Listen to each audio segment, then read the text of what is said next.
That you're in the meeting. I don't have you listed as a speaker. Were you planning on speaking? You hung up.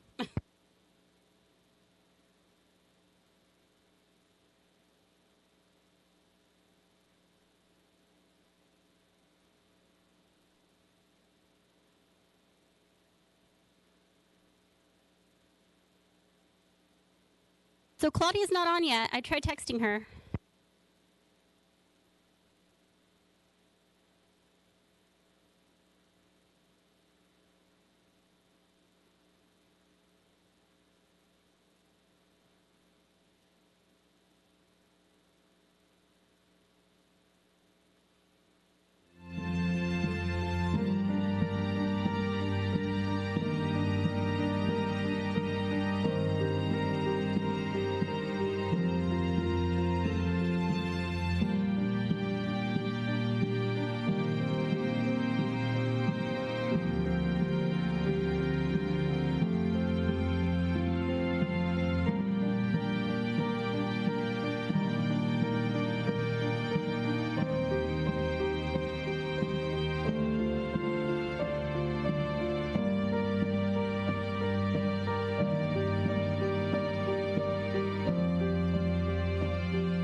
All right. Good evening, everyone. I'm going to call this meeting to order. As you can see, my fellow council, as you can't see, my fellow council members are in their respective homes, and they are going to be communicating with us tonight through teleconferencing and video conferencing. And as you can also see, I'm wearing a mask, as is our city manager, Drew Powers, and our city attorney, Tracy Noonan.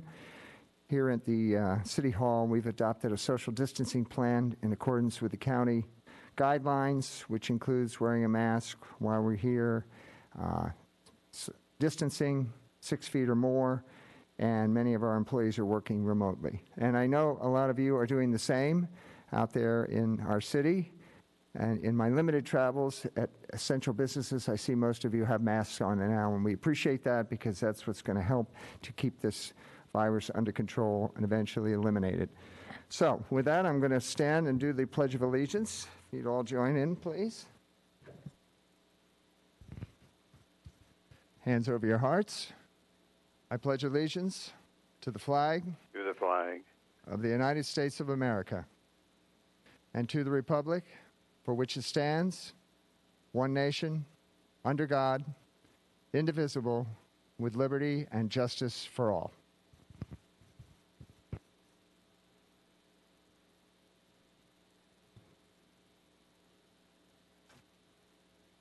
Now, if we may have the roll call, Ms. Rodriguez. Councilmember Engler. Here. Councilmember Jones. Here. Mayor Pro Tem Bill De La Pena. Present. Mayor Adam. And I am here. Thank you. Well, first up, let's go to our city manager, Drew Powers, to give us the latest update on the COVID-19 situation. Thank you so much, Mayor Adam. Just wanted to take a moment to provide the latest update on the Ventura County's response to COVID-19. I hope everyone is doing the best they can at home given these circumstances. It continues to be a period of tremendous upheaval and great impact to businesses and employees and residents across this county and this nation. I want to give you a quick update on where the numbers stand tonight. The county is now reporting 443 cases. 83 of those are within the greater Conejo Valley area. And our count of fatalities remains as it's been for about a week now at 13. Nearly 8,000 tests have now been conducted. And when we were together just 2 weeks ago, that number was in the 2,000s. So testing capacity has ramped up significantly in the county on a variety of fronts. We now have 230 fully recovered patients and 200 that are in active quarantine. 28 are currently hospitalized across the county, and 11 are currently in the intensive care unit at one of those hospitals. Progress is being made, and thanks to the collective sacrifices of our residents, the county has issued a new order easing some restrictions and clarifying others. They will review that order again in 2 weeks. The new order did extend the stay-home order until the middle of May, but they will review again in 2 weeks with the potential of making additional modifications. The county may be issuing, the county health director may be issuing new guidance encouraging masks in essential businesses. That was a topic of discussion today at the Board of Supervisors meeting. Central businesses like grocery stores, for instance. So we're waiting for guidance on that perhaps this week. As Mayor Adam mentioned, we are utilizing masks as a protocol for the few of us that are here at City Hall with some regularity. Our park facilities, golf course, and weekday trail access have all reopened with certain caveats. And a lot of those locations have specific signs and details about what those caveats are. Again, trail access is weekday trail access. Our trails will remain closed on Saturday and Sunday. Real estate transactions and showroom-based auto sales are now permitted. And our local biotech companies are engaged in the fight for therapeutic treatments. And Amgen is right at the forefront with many of those. The Conejo Valley Chamber continues to work very closely with our local businesses. And with another round of small business support, preparing for hopefully the president's signature, they will play another key role in helping to guide our local businesses through that process. Within the city, there's a lot going on despite the significant disruption to service. We are continuing to deliver core services to residents. We're continuing to process permits, inspect buildings, advance construction projects forward, and do what we can in our role to keep the economy moving despite the challenges we face. We're carefully analyzing the fiscal impact as cities across this county and country are doing. And we're thankfully in that better positioned than many agencies. And I'm sure folks have heard about the challenges facing some of the large cities to our south. We also continue to move agenda items forward. And tonight is a great example of how we're leveraging technology to keep people connected to their government and to continue to advance key items and move projects forward to keep our economy moving. As a reminder for what you can be doing, continue to stay up to date. vcemergency.com is the county-wide resource. The county and all 10 cities within the county are in regular contact on a daily basis and all contributing to that content on the screen. It is updated there with regularity. They host press conferences that are streamed through that site on Monday, Wednesday, and Friday at 1 p.m. for those that are interested, with a variety of different content and updates from county health experts. Locally, we have toaks.org/COVID-19, and that's our regularly updated site for Thousand Oaks specific information. The message, though, does remain pretty simple. Try to avoid being out of your home as much as possible. We want you to get exercise and fresh air. I want you to do it responsibly. We understand you need to do grocery shopping. We just ask that you limit that and follow best practices. There are details on all of those best practices on vcemergency.com. We still have challenging weeks ahead of us and a challenging rebuilding period in the months and years ahead. But we are making good progress to date, thanks to everyone's collective efforts. And on behalf of your city family, we want to wish everyone the best during these very difficult times. Thank you, Mr. Powers. Appreciate that update. And speaking of appreciation, we appreciate you, our citizens of Thousand Oaks. Appreciate your spirit of cooperation. Appreciate your positive attitude.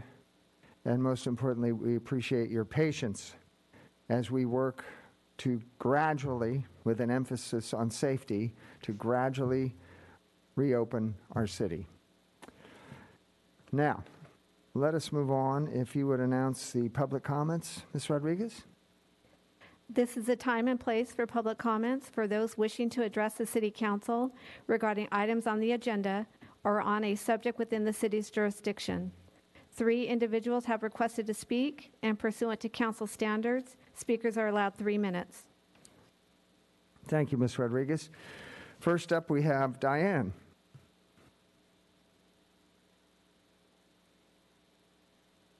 Diane?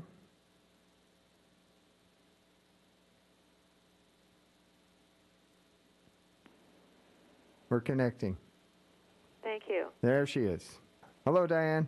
Hi there. Who is Please this? state your name and city of residence, if you please. Okay, Sure. My name is Diane Lerner. I'm a resident of Thousand Oaks over 20 years now. Thank you. And the reason for my call is I'd simply like to ask the City of Thousand Oaks to stop all of the wireless telecommunication applications. At this time, like the City of Simi Valley is, they put a freeze on it for 90 days. And the logic behind that was that the processing of applications is not an essential business. And so they're not processing anything for 90 days or during this state of emergency, or until the state of emergency has ended, I guess. So I wanted to see if the City of Thousand Oaks can also do the same. All right, Diane, thank you for that comment. And now let us move on to Tanya Arce Fox. Tanya?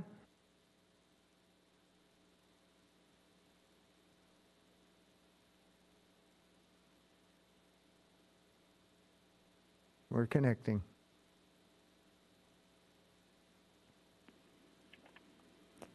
Tanya, go ahead, please. Thank you. My name is Tanya Fox. I've been a resident of Thousand Oaks for 21 years. I'm requesting that the city not process any more cell tower applications for 90 days while under quarantine, like the City of Simi Valley recently decided. Thank you. Thank you, Tanya. And finally, we have Peggy Rosenberg. Peggy?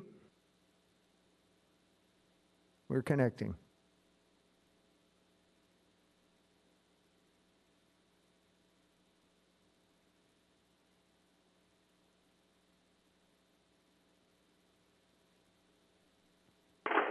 Okay, Peggy, you're on. Oh, hi. Hello. This is Peggy Rosenberg, and I'm a longtime resident of Thousand Oaks. And I am asking tonight that I requestfully respect that you, our city council leaders, please respect the needs, rights, and concerns of the residents of Thousand Oaks by implementing a freeze on all wireless applications until the state of emergency has ended. You're probably aware that the City of Simi Valley has done so, and I ask that y'all please do the same for the sake and safety of the population in your community. It would be much appreciated under the circumstances that we don't have the opportunity, as we usually would, to connect with our council members in the same way and bringing more information and more people. We hope that you'll respect this and act accordingly. Thank you, and stay safe. Thank you very much, Peggy. All right, that concludes our public comments, and I thank you all for phoning in. And now we're going to move to our consent calendar. Anything to poll, council members? Any questions? Yeah, Mr. Mayor, I'd like to have a little bit more input on item D, 7D. All right, 7D. And can I get a motion for the remainder of the consent calendar? Also move. Thank you, Councilmember Jones. So we're going to do a verbal vote on that. And Ms. Rodriguez will call the names. Councilmember Engler? Aye. Councilmember Jones? Aye. Mayor Pro Tem Bill De La Pena? Yes. Mayor Adam? Yes. That motion carries 4-0. Thank you. All right, Councilmember Jones, 7D. Yeah, I'd just like to find out, in the reading the item, it mentioned that the Rasnows are retaining this private road. And I just wondered, would that be any impediment to us in getting to those 58 parcels that we're going to vote to take over from the Rasnow property? Do we need that private road? In other words, do we need an easement on any part of that road? Mr. Heho can answer that for you. Thank you, Mr. Mayor and members of the council. The quick answer is that while it remains a private road, Casca has obtained an easement across the road for the trail. The trail is being rerouted across the acres, and it's approximately 80 acres of property. And so the trail is going to be rerouted going down the hill a little bit and then going across the road and then going back up and continuing to operate on the Los Robles Trail. So we do have an easement, and it will be specifically for trail access across the road. Excellent. And just one more question. I believe we divide our expenditures in Costco with the Canal-Regan, the Canal-Regan Park District. Is that is correct? Correct. This Yes. will be equally paid for by the city and the Park District. Right. So just to be clear, council already took action, and as well as the district took action on this matter a year or so, even 2 years ago now, where we appropriated about $500,000 for this total transaction. And the item tonight is frankly to reposition some of that money. Again, under the same contract and under the same authority, just repositioning it to use it for different parts of this acquisition and process for the last few years now. Well, thank you very much for clarifying those two matters. You're welcome, sir. With that, I'd like to move approval of 7D. Thank you, Councilmember Jones. You call the vote, please. Councilmember Engler? Aye. Councilmember Jones? Aye. Mayor Pro Tem Bill De La Pena? Yes. And Mayor Adam? Yes. And Mayor, that motion carries 4-0. Very good. Thank you very much. And we're going to go on to 8A now, our public hearing, consideration of new location for Leaf Dispensary. If you'd call that hearing, please, Ms. Rodriguez. Hearing, advertised as required by law, is open to consider agenda item 8A regarding consideration of new location for Leaf Dispensary.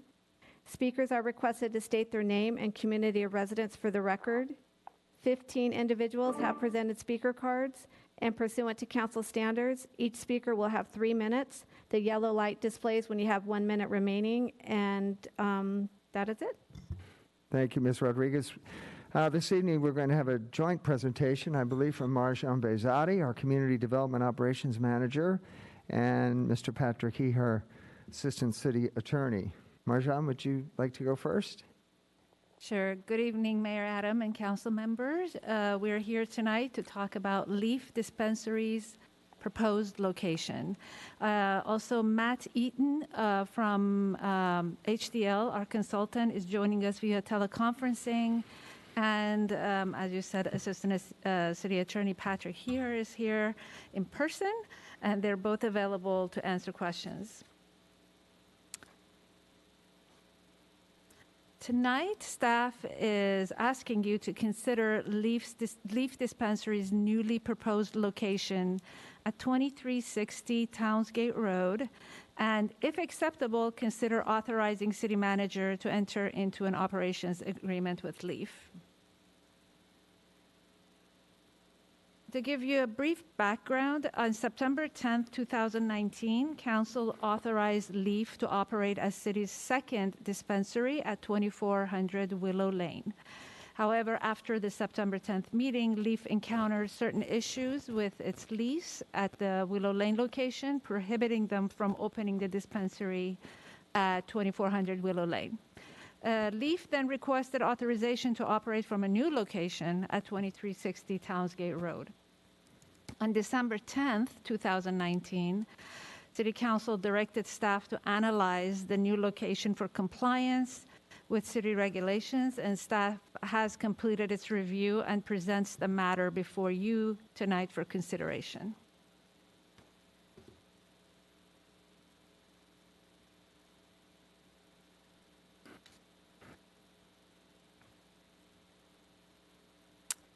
The subject location is on the south side of 101 Freeway and Thousand Oaks Boulevard, located between Westlake Boulevard and Hampshire Road, and is zoned M1 zone, which is considered industrial park. So the first step in the cannabis review process is location certification. Staff certified the new location for proper zoning and proper buffering from sensitive uses. As council is aware, cannabis facilities must only be located in the M1 zone, which is industrial park zone, and must comply with the state-mandated 600-foot radius from sensitive uses such as K through 12 schools, arcades, boys and girls clubs, teen centers, and such. Following the location certification, city consultant verified that the proposed location also meets other city and state standards. On March 18th, staff from Community Development, City Attorney's Office, and Sheriff's Department met with the applicants from LEAF. It was concluded by Sheriff's Department staff that safety and security measures that LEAF is proposing are adequate, and staff has also concluded that LEAF's new location meets city and state requirements. A neighborhood meeting was also held, as we have done in the past for cannabis dispensary requests. Notices were sent to all the property owners within 600 feet of LEAF's new location, inviting them to attend the meeting if they so desire, to discuss concerns and neighborhood compatibility. At that meeting, 5 interested individuals attended, and only one objection was posed by 2 partners of a business called Future Elite. Future Elite seems to be an athletic facility intending to locate next door to LEAF's proposed location, and will be engaging in various athletic activities for children and adults. Future Elite was concerned that the success of its business may be impacted by an adjacent cannabis business, and parents may be hesitant to enroll their children in a facility so near to a cannabis business. However, staff has not been able to locate any business license for Future Elite or any adjacent businesses operating as an athletic facility.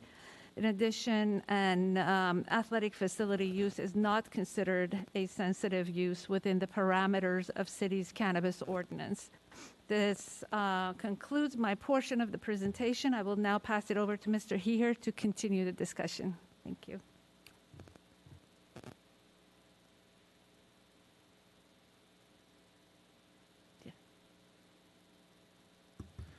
Good evening, Mayor and members of the council. Quickly, on slide 10, we have that it's important to note that there is a church located on the west side. They provided a letter to council indicating that they are taking a neutral stance. The council's letter states that, or the church's letter, states that the council decided to not object to LEAF's potential occupancy. And if approved, the church and LEAF have agreed that LEAF will delay opening office hours on Sundays, as well as close the dispensary or limit hours of operations on days when the church has special events with minors that the church provides a 60-day notice. And I bring this to your attention because when we first had LEAF present for this new location, there was an article and a comment from the pastor that there was some confusion as to what he actually stated about LEAF at the time. Next slide, please. So I do think it's important to go through some of the history, not just for council, but to remind the public of how we got to this place tonight, and the underlying reasons why the city adopted a cannabis ordinance. So when the possibility of a state cannabis legislation was rumored, the council directed staff to begin examining best practices for the city. Once the various state legislation was enacted, council acted to examine possible uses. We conducted workshops, we conducted meetings, and council got the necessary feedback from the residents about what they wanted. The initial result was a medical cannabis dispensary and possibly a testing laboratory. No other licenses were approved by council. So council directed staff to adopt a cannabis ordinance, including policies and procedures for moving forward with the medical cannabis dispensary and a testing laboratory. The city also hired HDL as a consultant, and HDL is a leading company regarding the cannabis industry. Based on the feedback from council and the residents, the crafted ordinance requires the city to conduct a thorough methodical, and transparent process. The procedures require a number of steps, and these steps created a fair process, provide more than average opportunities for residents and business owners to participate in discussions about a proposed use, and maybe most importantly, give you as council the flexibility to balance these competing, sometimes conflicting interests that we find in this field. This detailed and transparent process gives you the ability to look at the application for one of the cannabis uses and weigh the need to have a local medical cannabis facility for residents to go to and obtain cannabis to use for their unique and specific reasons against, again, you're weighing it against the possible negative impacts such a use might have on the surrounding businesses or neighbors. Please go back to slide 11. So just again, remember that Leaf initially went through a process for Willow Lane. We made them go through a second process for this location.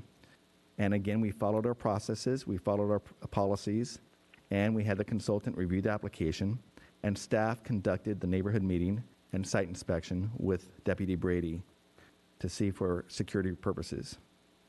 And again, it's important to note that when we had the neighborhood meeting, it's similar to a special use permit. We want to get the neighbors' reactions, including tenants if they appear, to talk about what the use is going to be like. And the owners of Leaf were present for that meeting as well.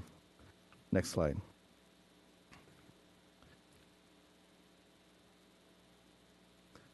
In review, the review process requires council approval of a permit to operate.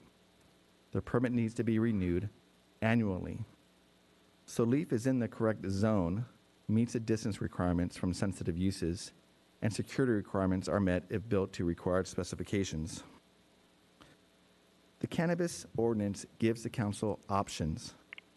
It may balance the need for a site against possible negative impacts to surrounding uses. Council may reject any and all applications if it determines it would be in the best interest of the city. Next slide. It's also important to note that the permit is not automatic. Applicant does not have a right to a business permit until a permit is approved by council. And we do this because we always want to give this council flexibility for this use. What has been clearly a conflict 4 years ago is still a conflict tonight. We have state and federal conflict laws, and we have the conflict with neighboring properties. Next slide, please. So tonight, the recommendation is for council to balance these needs, balance Leaf's application. You're going to hear from individuals, and I know that you've received a significant amount of correspondence on both sides of this request. But the recommendation tonight is for you to review this application, this final, to decide whether or not to issue a permit, and to approve or disapprove Leaf Dispensary's proposal for 2360 Townsgate Road. And if approved, authorize the city manager to execute an operations agreement with Leaf Dispensary. That concludes our presentation tonight, and we are available for questions. And again, we also have Matthew Eaton from HDL on the line. All right, thank you, Ms. Bezati, Mr. Heher. Okay, my fellow council members, do we have some questions? Mr. Mayor? Councilmember Jones. Yes. I wonder if Mr. Heher, would describe the annual review in some detail of exactly what the criteria are involved in the review, and what are the the rules or the procedures that we would follow in the review? Certainly. So as part of the application process and through our code, the city is going to review the permit annually to check to see, have there been significant issues? Have there been a change in either their function or security measures? Has there been any incidences that create more of a negative impact than previously anticipated? And as part of if this matter is approved, we have an operations agreement, and that operations agreement will control certain actions, and those actions include this review that we have to ensure that they're following the policies, to ensure that whatever community benefits they promised in the operations agreement are being followed. Things such as paying the cannabis taxes that they are required to pay, auditing of records if necessary, those type of matters.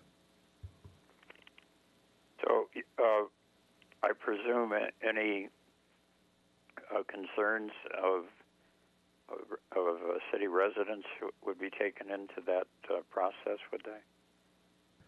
Just like with this application tonight, we would certainly receive and evaluate any voiced concerns, correspondence regarding concerns about the project, and certainly with any company that we would work with, we would certainly do our best to investigate, discuss it with the owners, and react accordingly. And finally, what are the options for the city council at that hearing? The options would be to continue to renew the permit again. That would be the option at that specific hearing. There are other types of situations that could happen, but for that particular specific incident, it would be just to renew the permit. So it's to not renew or not renew is the whole subject of the review process. Right. And just the basis of that is, again, cannabis is still a kind of a new type of use that we have. We understand in California, obviously, it is illegal to do this. As you probably remember, there is now a statewide regulation to allow deliveries into every jurisdiction. So that is another issue that we have. So again, this is this issue is always going to be changing for the next few years, I believe. But it is something that we felt that we needed to have a review every year just to ensure that there aren't any significant matters or substantial issues that merited reviewing the permit in great detail. So renewing or not renewing finally is up to the discretion of the council. Is that correct? That is correct. Thank you. Thank you, Councilmember Jones. Any other questions? All right, hearing none. No, I do have questions. Oh, yes, go ahead, Mayor Pro Tem. Claudia Bilde-Lapena. I was wondering if Mr. He could help me with the timeline a little bit again. So this was approved back in November 2019 by the city. Correct. Okay. And at that time, you went over the community meeting. There were 5 participants and so forth. Notifications went out. Was at that time the lease by Future Elite already signed with the property manager? So my understanding, and you can certainly ask both the applicant and if Mr. Harrison is available as well. My understanding of what happened is when Leaf initially notified staff that the Willow Lane facility was not going to be possible, I informed them that they needed to go forward with a new application process, that we could not just unilaterally say they could switch to a new location. At that time, the owners of Leaf mentioned to me that they had a proposed location at Townsgate, and I believe it was where Future Elite is proposed to go in. Due to the fact that we were going to have to go through another hearing process, another analysis of their new location, that spot was leased out to Future Elite by the owner of the complex. The middle unit between the church and Future Elite is where Leaf then came back with the same owner and is using that as their proposed location. And Mayor, I do apologize if I may just make a correction. For the renewal, Mr. Jones, for the renewal, initially the city manager is authorized to, or designee is authorized to review the issuance of the renewal permit, but if it is appealed, the appeal process follows our practices and it would go to council. So I apologize for that. Thank you.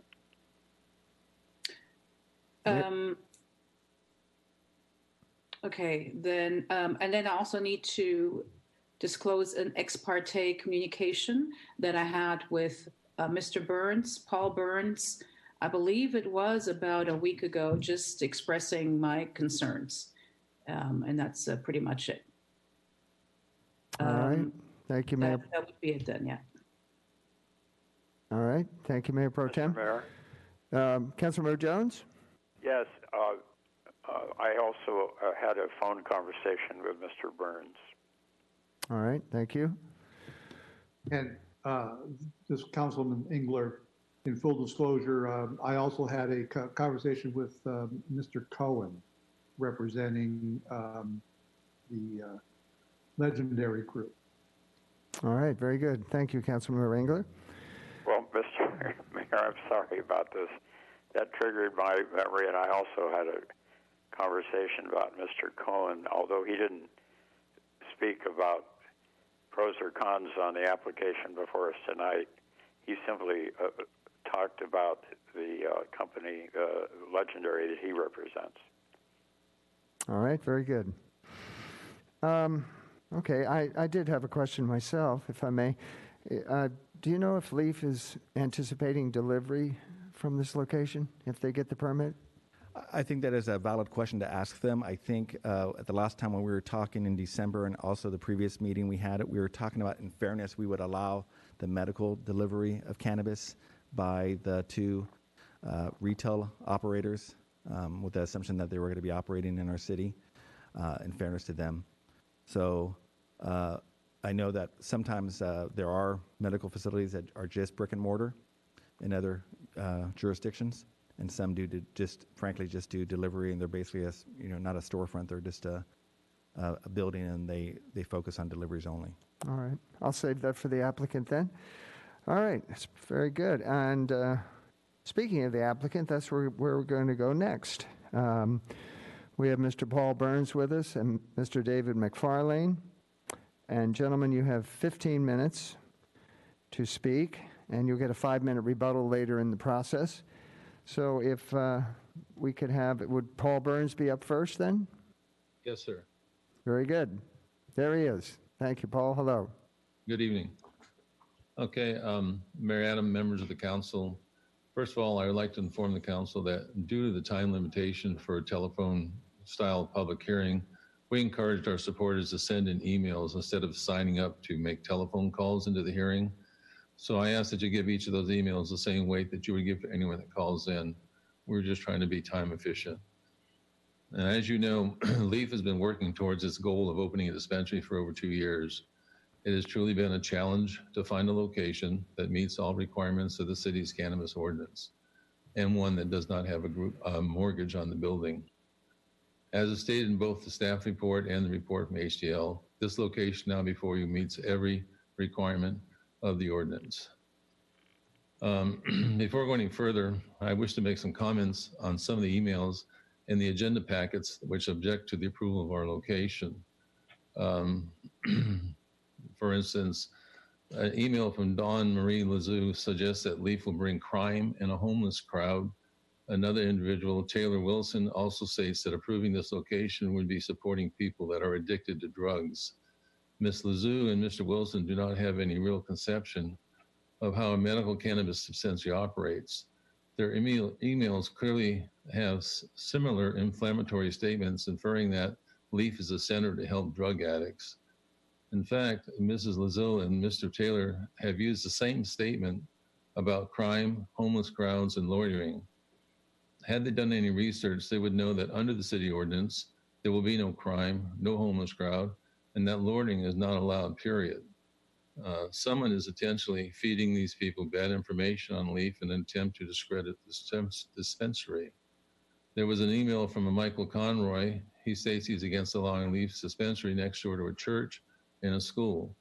Well, in response to him, I think he should be made aware that the church and Leaf are working together as good neighbors, that we've come to an agreement, and as Mr. Here posted earlier, that they have issued a written notice that they have no objection to us moving in next door. And he should also understand that elite training is not a school, it's just a gym. The city ordinance clearly allows a dispensary next to a gym or a training facility. And then the last one I want to refer to is There's an email from a Kevin Sabate, I think it's pronounced. He refers to Leaf Training as a youth center. He must not know what legally is considered a youth center in California. He also makes many misstatements of fact and unsubstantiated claims. He uses the term pot shop instead of a dispensary. He states that the smell of marijuana alone will drive out neighboring businesses. He's supposed to be an expert in this field. He should know that there is no smell, that all product is in state certified sealed containers. This is another intentional misstatement of fact. He then infers that a dispensary is a negative impact on youth and neighborhoods. I'd like to compare that with the fact that my partner, Dave McFarland, has operated his medical cannabis dispensary in Goleta for 13 years, and the neighborhood is doing fine. And in 2018, he was commended by the city of Goleta for operating 11 years without a single complaint. Mr. Sabay states that permitting commercial marijuana activities does not reduce or eliminate drug dealers, it makes them worse. He should know that Leaf Medical Dispensary is not commercial marijuana activity. Leaf's patients are not drug dealers. His use of the term drug dealers is simply intentional inflammatory. Mr. Sabay then goes on, and he goes off and talks about cartels, black market sales, automatic weapons. Leaf is a medical dispensary in Thousand Oaks. Who or what does Mr. Sabay think he is talking about? Does he even realize that this is only a medical cannabis dispensary location before the council? Or is he just someone hired to make a more intentional inflammatory comments aimed at the city council as an attempt to influence their vote? An honest evaluation of these emails clearly shows that they are based upon intentional use of inflammatory terms and statements and misstatements of facts intended to sway the council's vote. It is also quite clear that someone has provided bad and false information to the writers of these emails so as to provide a very bad perception of Leaf's operations. Moving on to the approval of our location. As is stated in the city staff report, your council may approve or deny our application, and your decision is to be based upon what you determine to be in the best interest of the city, based upon any health, safety, or welfare impact that our dispensary may have on the community. To encourage the council to approve our location, we offer the following positive impacts that our dispensary will have on the community. Leaf's dispensary will provide a needed health benefit to the community, one that was promised years ago when the council recognized the citizens' support for a medical cannabis dispensary, and they voted to approve medical cannabis sales in the city. Leaf's dispensary will provide citizens with a safe local access for their medical cannabis needs. It will eliminate the need for our citizens. Currently, they have to travel either to the Valley or to Port Hueneme to obtain their medical cannabis. The welfare of the community will obviously benefit from the revenue generated by the city tax on cannabis sales. And then there is also revenue from the state sales tax. The welfare of the community will also benefit from the many jobs that will be created by us opening our dispensary. All of our employees will make above minimum wage, will get health benefits, and we provide uniform shirts for them. Thank you for allowing me the time to speak, and I am available to answer any questions.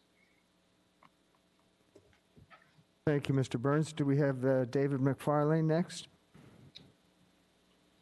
Yes, I'm here. All right. Go ahead, sir. Good evening, Mayor, City Council members, and staff. It's good to see you again. I'm David McFarlane, a 43-year resident of the Conejo Valley. My partner Paul and I are from the Leaf Dispensary to discuss the approval of Agenda Item 8A. It's been a long road, and we're still committed to making this happen. There's obviously been some bumps in the road, and we haven't anticipated that, but we're sorry to still be talking about this. In September, our 24 Willow Lane location that was approved, it was approved in the same building as a mixed-use training facility, a facility that caters to youth and adults. It was the Athletic Society, same building. Unfortunately, that location did not work out due to some unseen circumstances. We had, the new location that we found has another training facility in it, and there would be really no difference in the approval of the facility that we were originally approved in compared to the one that we're proposing. Which is 2360 Townsgate Road. This location meets all the city ordinance criteria. This location has been vetted and approved by the staff. It's been looked at by HDL, your consultant. The city attorney and also the police department have both visited the location, and we've gone over our security plan, and there's been no objection on that part. Our current landlord guarantees that we will not experience the same issues that we did at Willow Lane. Emphasis on that is the financial problem. The reason we aren't opened at the Willow location is because of the conflict between federal law and state law, which allow, which is the banking issue, which if there's a loan on the property and the banks find out that there is a cannabis dispensary operating, then they have the right to flex their muscles and go ahead and call the note on the loan, which creates major problems, especially when you're dealing with a property that was upwards of $10 million. So the new location we have in writing from the landlord, guaranteed, and the building owner that there is absolutely no financial loan on the property whatsoever, and there's no intention on doing that. So the life of our dispensary, is very important on that right there. So we aren't going to have to be coming back to the council in a year and saying, hey, sorry, we have a problem again. So that is a big aspect that needs to be considered. As Paul said, my track record, I'm not new to this business. I mean, I know Thousand Oaks has not, doesn't have a dispensary yet. We've been patiently waiting, but I have 13 years of experience operating a medical cannabis dispensary. And in that 13 years, not one single complaint from a neighbor, from the community, a church, law enforcement, or the city or staff. Our location in Goleta is in close proximity to a karate studio, which caters to youth and adults. We have no complaints and no issues from them. As a matter of fact, they even wrote us a letter of recommendation on that. So that was really nice of them to do that. The reason we have no complaints, and we work really hard to make sure that our customers are aware of our rules and our regulations. Okay, we have code of ethics. There is no loitering will ever happen at the facility.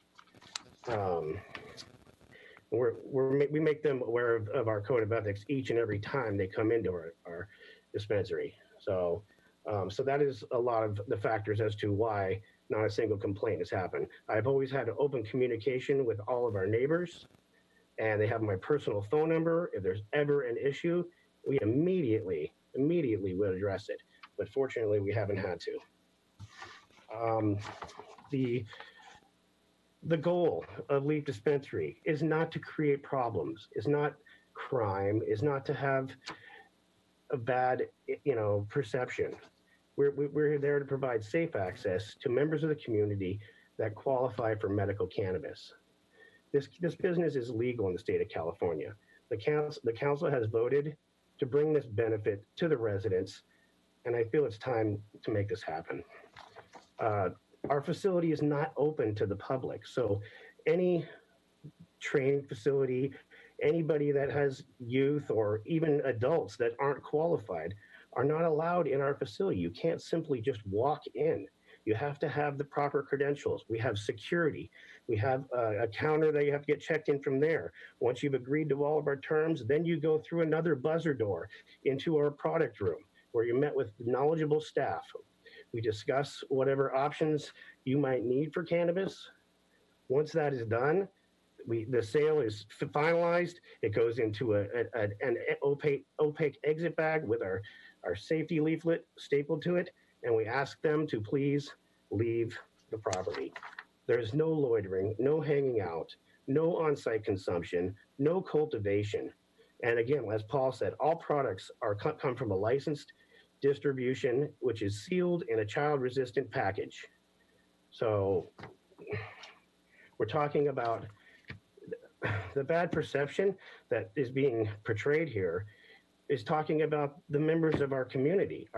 They're good people. This is not a party or a tailgate smoke out that's going to happen.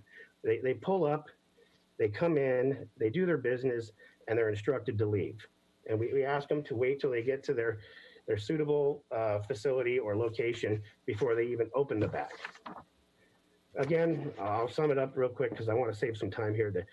We reached out to the Shepherd's Church, and we sat down, and they were really nice. And I explained every aspect. They had a bunch of different questions and concerns, and I explained all the different protocols that we take at Leaf Dispensary. And they met, and they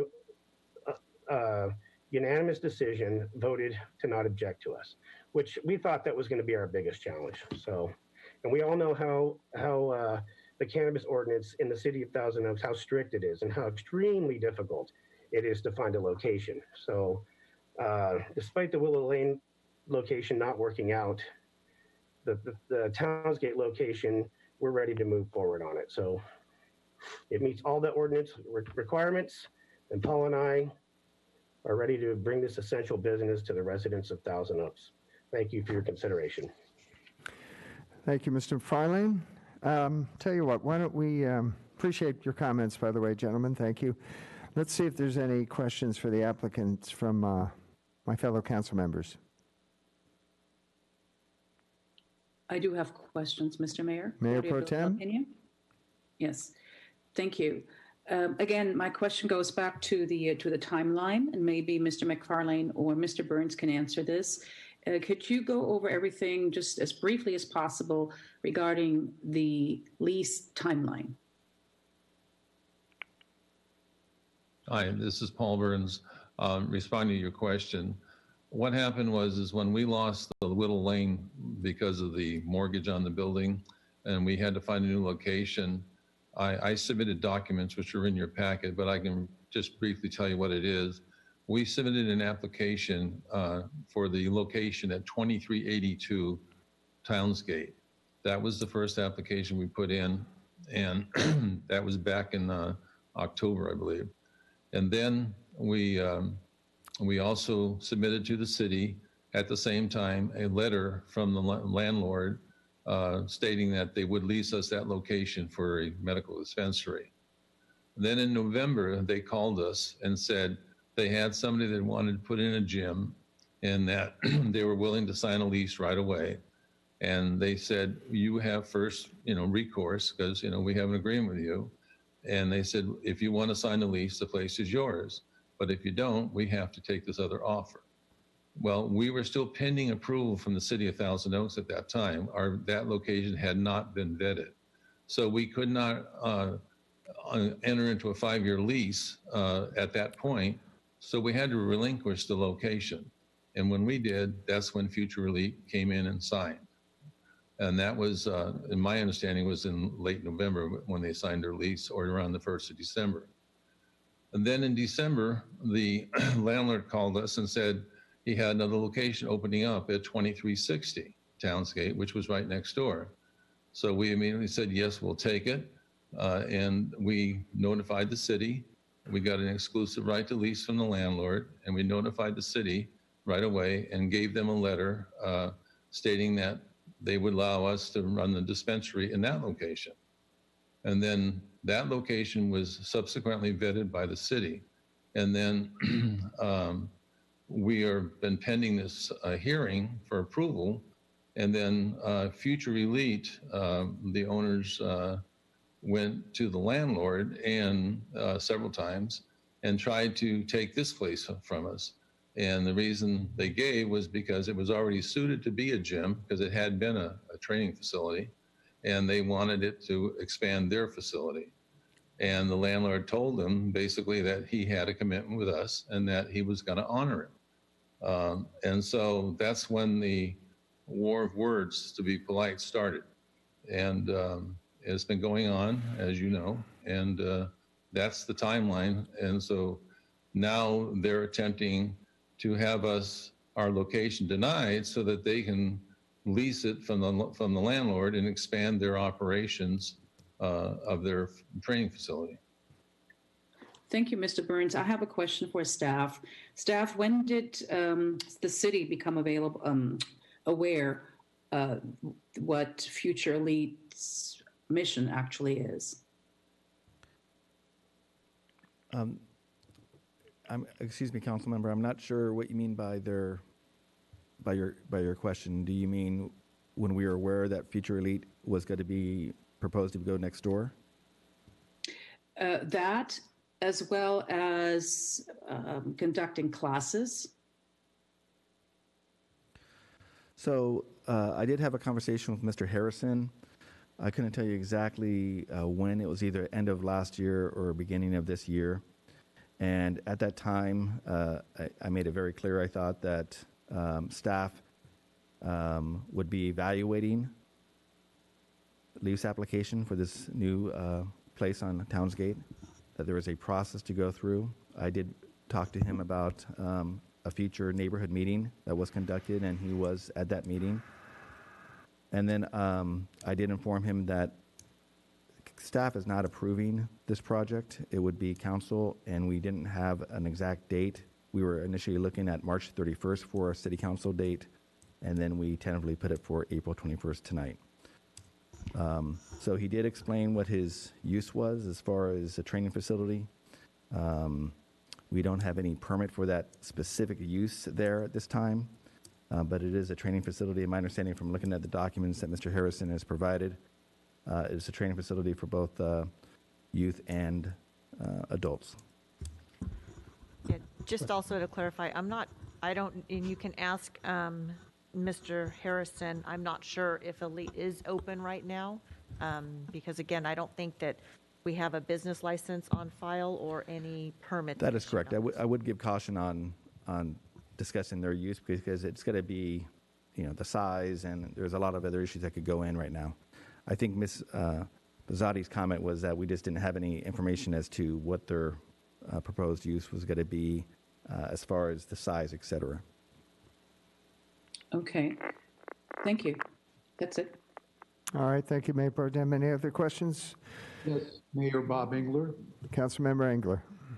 Thank you. A quick question. I know that the Willow Lane location was also co-located with a gymnasium type occupancy as well. And this Townsgate one is also proposed to be with a gymnasium type organization. Can you compare a little bit how the setup was going to be at the Willow Lane and the setup that you're proposing here at Townsgate?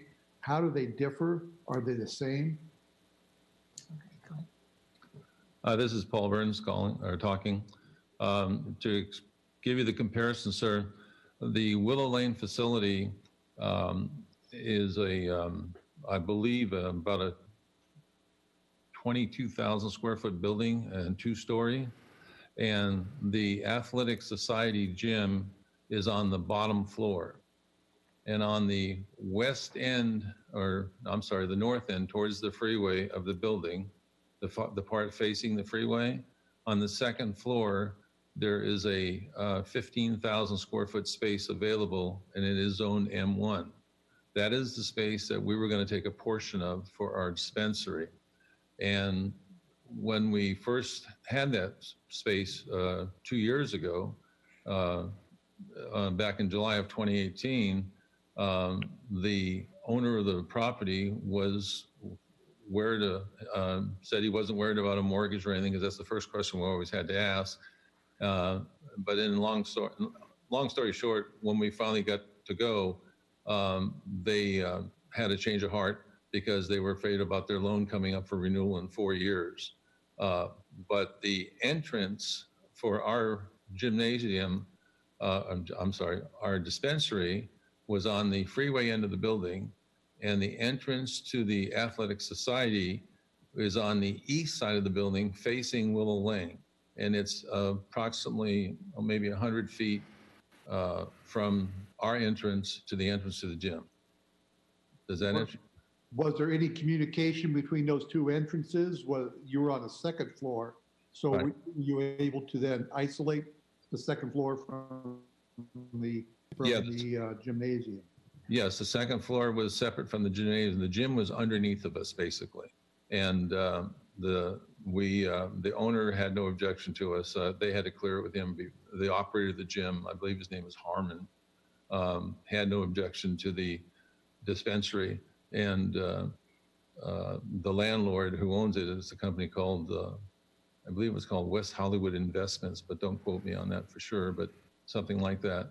And anyway, when we went recently, when we were given a permit by the city to go get our location going, then all of a sudden, because their mortgage is coming up for renewal in 4 years, they had a change of heart. And then now the Townsgate location, how are the entrances? Well, the entrances are side by side. There's a wall separating them, like a divider wall coming out towards the parking lot. There are some photographs in the packet somewhere, I saw them, but basically the entrance to 2382, the gym, is going to be on the left side of the wall. The entrance to our facility is on the right. Now the training facility also has another entrance on what would be, if you're standing in front of the building, it would be to the left rear corner of the building. They have an actual door there that goes right into the training facility. And so I don't know if they're going to be using that door or not, but that door does allow them access. You walk through that door, you're right into the facility. So they have actually two entrances, the front door and then the side door.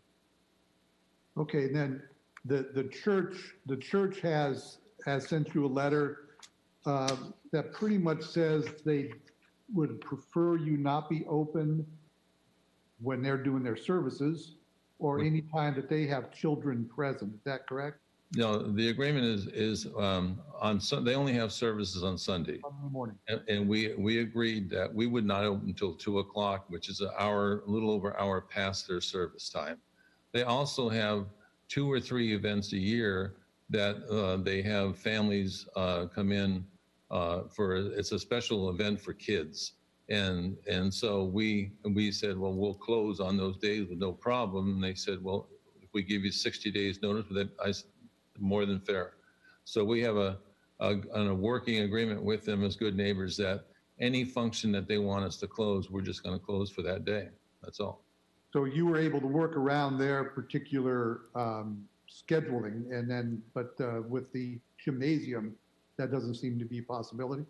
Well, we've reached out to them a couple times to try and work out some kind of to explain, lack of a better term, truce. And unfortunately, Mr. Harrison is the one that we were discussing with, and essentially he said, "I'm sorry, but nothing personal, but no, I don't want you next door to me." Period. Okay, and then just one informational question, really, for me.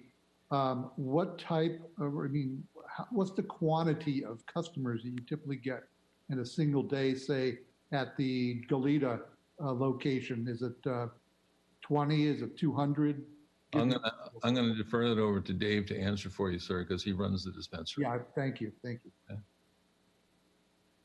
Yeah, hi, Councilman Engler.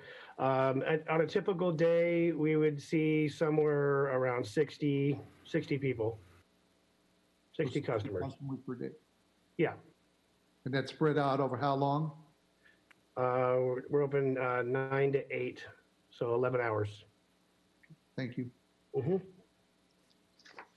All right. Any other questions? If not, I have just one or two here. And I had asked staff earlier for either Mr. Burns or Mr. McFarlane, do you anticipate delivery from this location if you're granted the permit? Am I on? This is Paul Burns again. We initially, we were asked that at the council meeting too, if you recollect. When we first opened, no, our goal is to just do brick and mortar sales until we get very established, because there's going to be growing pains getting everybody trained and smooth. We do think that eventually we would be doing medical deliveries, but if I was to say an estimated timeline, I would say it would be at least 6 months after we open. All right, thank you. And tell me. I do have a question, Mr. Mayor. Yes. A question for Mr. Burns. It was in the supplemental packet pointed out that your lease will allow for recreational sales of marijuana. Obviously, you don't have a license to do that. What would you be able to, what can you tell us regarding what is written into the lease? The lease, it says medical, I believe it says, I don't have the lease in front of me, but I believe it says medical cannabis and recreational if authorized by the city. Okay. Yeah, in other words, we don't plan on doing recreational, but at some date it was allowed, then the lease would allow for it. But right now our goal is the medical cannabis. Thank you. Then I have a question for the city attorney, Mr. Heher. Say the laws change in the next couple of years or so, and the rug is pulled out from under us yet again by the Cannabis Board. Will allow recreational facilities everywhere. I mean, they already are, but is the city in any position to prohibit anyone from switching from medical to recreational? That's a very difficult question to answer specifically. I will say this, as a couple of examples. With the COVID-19, there is a story I read from Massachusetts where the state determined that recreational or adult use cannabis retail facilities were not an essential use, and medical cannabis retail facilities were an essential use. Within a day or two, there was a 40% increase in requests for medical cards with a recommendation from physicians to get the medical cards. You are correct, though, in the sense of when we had the recent change to allow deliveries statewide, and that is being challenged in the court, and I did reach out to the attorneys in charge of that case last week. I have not heard back from them. When I last checked the status of that case, it was still in the preliminary stages as far as document review. So I don't have any status of our current case in California that is attacking the BCC's decision to allow statewide deliveries.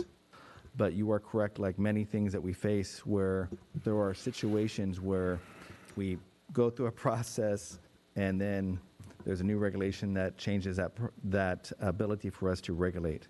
As you will note that we initially were able to ban all uses, and we did so. And then we went to a decision to allow, of course, the one dispensary and one testing laboratory, and now we've done two. So currently, we can ban everything other than statewide deliveries. So that is still in our power. But again, as you note, it could change, and we would have to address that if it does happen in the future. But you are correct that it could change, and then our plans that we have done in the last 2 or 3 years, again, have to be modified based on those changes. Thank you. Mayor Pro Tem Bill Delapenny, if I could also add on to that. It also depends on what the state does. Like, for example, if the state, comes out with a law and says that cities may do that, well, then obviously we have our municipal code that only allows medical dispensaries and not recreational dispensaries. And we also have an operations agreement with for any dispensary that's operating in the city. And despite what the state does, I believe that our operations agreement is a contract for all intents and purposes, and it binds the operator on what they can and cannot do. So, Mr. Heher is correct. It really depends on what action the state takes. But by having an operations agreement in place, I think it puts us in at least a better position to limit the types of uses that can be done on that site. And how often do we get to approve this operations agreement? Was it every year, or refresh my memory, please? I know you mentioned it earlier. So the operations agreement itself is it's usually a 5-year with 2 5-year options. So that's how we were initially reviewing these. Again, we have to think of, we were trying to avoid having so many meetings on cannabis, which is ironic, frankly, but that was the reasoning behind it, was to have 5-year contracts, because as Mr. Burns has said tonight, and we've heard in the past, there is a process and an effort to make these facilities operate, and so we certainly are cognizant of that cost that goes into starting an operation of this size. Thank you. All right, very good. So what I am hearing from Leaf is that once you get your feet on the ground, delivery from that location would definitely be an option, and more than likely you would pursue that.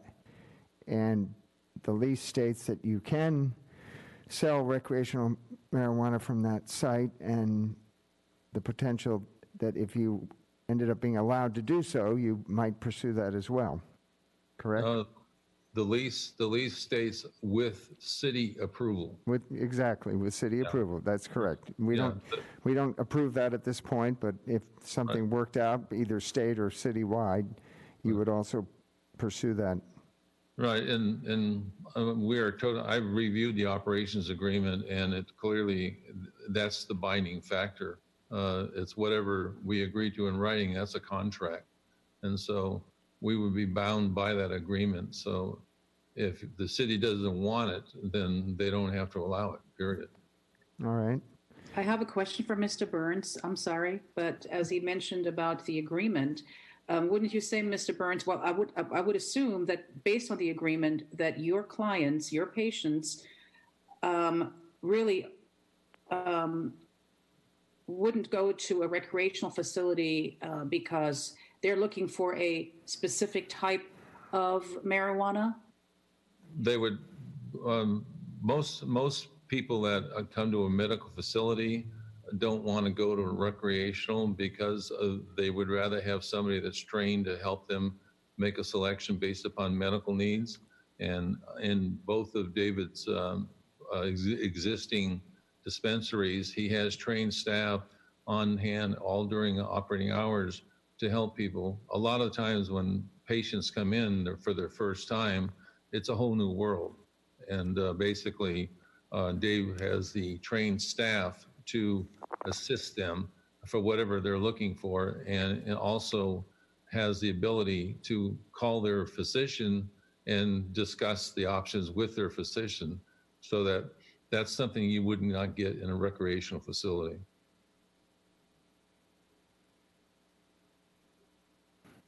Any other questions, Mayor Pro Tem? No, thank you. All right, very good. Just another question from myself. In one of the letters that you sent, Mr. Burns, you stated that if the permit was granted, there would be, once the permit was granted, there'd be no conflict with your neighbors after that. Would that include future Elite Academy? Yes, we have no objection with Future Elite. And as I stated in my previous communications, basically, I don't think they have anything against us as a dispensary. My true belief is that they just want our space because they anticipate expanding their business. We have a good neighbor policy, period.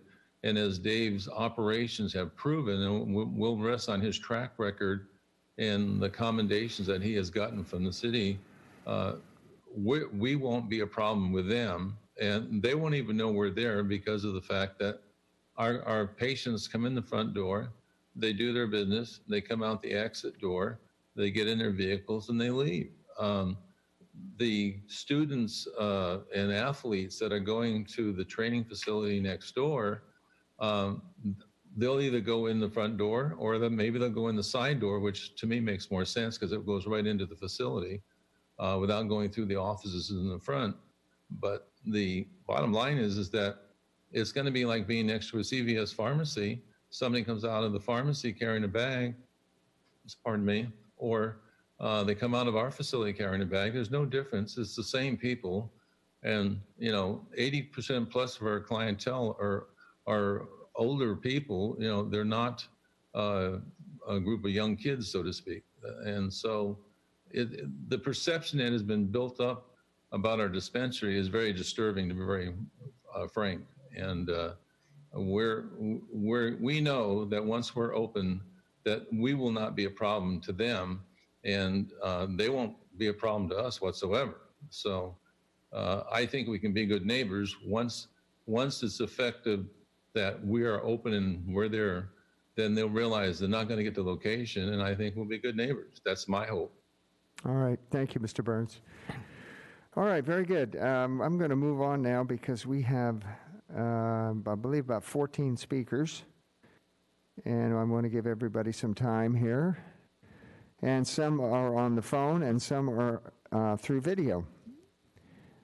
So let us start with Jake Woolley. And I believe Jake's phoning in.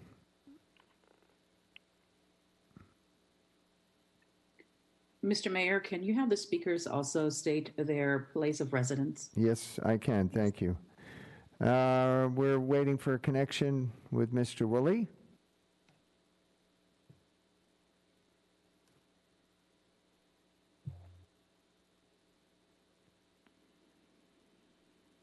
Jake, go ahead. Hello, my name is Jacob Woolley. I live in Westlake, California. I'm with the Future Elite Academy, and I'm talking on the Leaf Dispensary matter. So basically, it is a youth center for youth kids to come develop, whether it's need of homework or athletics or training, all of the above right there, and we help them develop there. And the dispensary that's going to go right next to our facility is going to be a big problem because, number one, the younger kids are going to be exposed to some of those substances, and it create a higher risk for them to start getting involved with that, which we do not want. Number two is some of the kids that will be with us at that center are being transferred from the inner city Los Angeles, and they've never really got to see other sides of life out here, such as the beautiful Westlake and Ventura County. And it would be very disappointing to have them exposed to that when we provided that plan to have them out here. I'm the director of sports performance for the facility, so I'll be running all the training there. And I just think it's not that good if that Leaf Dispensary is right next to it, just for the outreach of the younger kids and the exposure that they could have. I really appreciate your guys' time listening to me today. Thank you so much. All right. Thank you, Jake. Next up, we have Tristan Harrison. Our speakers have 3 minutes, by the way. Tristan, you're on. Hi there. Hi there. My name's Tristan Harrison. I live in Westlake Village. I'm pretty much just talking about my concerns towards the weed dispensary going up next to a youth training facility. I work a lot in real estate in that area, and I know for a fact that a lot of those families that live in that area have kids, and they will be attending that youth training facility because they all play sports. They all do activities outside and whatnot. I can tell you from a financial standpoint that a weed dispensary going in that location will definitely decrease the market value of those homes in that area, along with families moving into that area, so there won't be a lot of population growth. That's pretty much all I have to say, but I just wanted to express my concerns about that weed dispensary. Thank you, Tristan. Next up is Sarah Armstrong.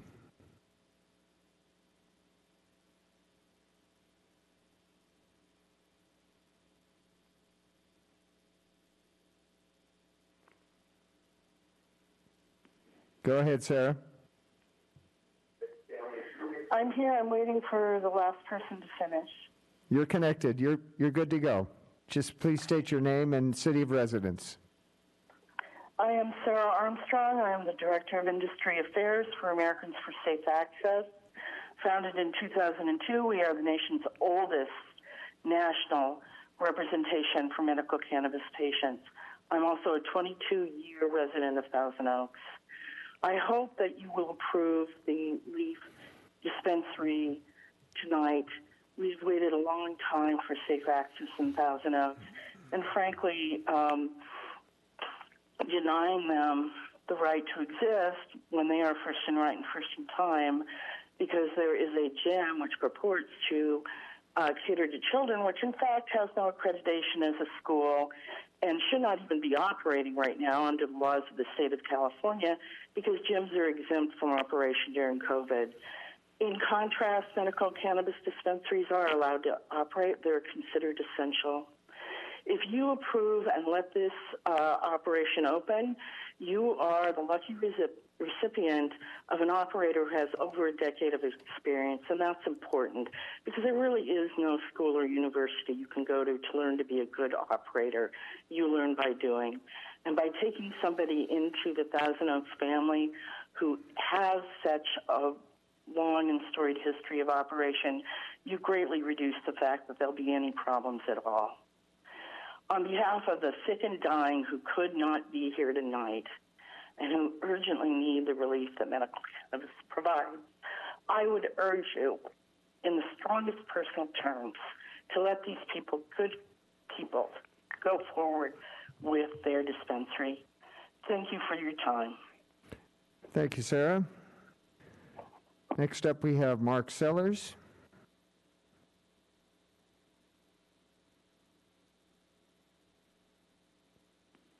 Mark, you're connected. Go ahead, please. Yes, hi. It's Mark Sellers. I'm in my personal residence right now, which is in Thousand Oaks, and I'm with the Jackson Titus law firm that has been retained by the Future Elite Academy, and they have informed me that they have a very unique approach to the education of minors. And let me tell you, it is nothing like the Athletic Society where I'm a member. The Athletic Society is 90% of the members are probably 50 years of age and older. They have pools and all sorts of programs, and it's nothing similar to what the Future Elite Academy is going to do here. First, I'd like to mention that the investors have spent over $1 million so far in securing that location and improving the site. Unfortunately, they were about ready to open when the lockdown occurred, and not a lot has happened since then. That investment is now in serious risk, as I think common sense will tell you it's a perception issue. Parents simply will not sign up their children if the leaf is allowed right next door a few feet away. And that's clearly a negative impact of this proposed use. There will be around 200 young minors in the facility each day, and they will participate in both schooling and recreational activities. It's our feeling that this retail cannabis shop is not in compliance with the city codes. The Future Elite Academy is a private facility primarily used to host recreational activities for minors. That is the definition of a youth center under the Health and Safety Code that is referenced in the city's definition. And neither the state's or the city's definition say there can be no sports training or sports activities in a youth center. That's simply not what happens in boys' clubs and girls' clubs throughout this country. Under such code, the business cannot be located within 600 feet of a youth center, and this is clearly next door. In addition, the codes say the business cannot be located within 600 feet of any private school providing instruction to students in the grades K through 12. The Sylvan Learning Center is within 600 feet of this site. Sylvan is the largest private employer of certified K through 12 teachers in the world and conducts personalized instruction to local K through 12 students. In addition, there's a ballet school that's located close nearby.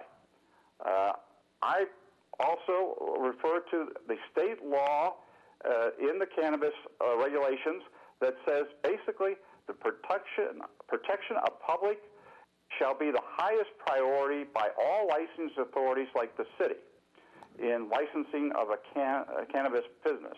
Mr. Sellers, your time is up. However, I had a question for you, if I may. Sure. When it comes to youth center, you know, the definition I have in front of me here is that they host recreational and social activities for minors. It's a membership organization with clubs and social services, teen club facilities, that type of thing. As I understand it, FEA was primarily athletics. Isn't that different?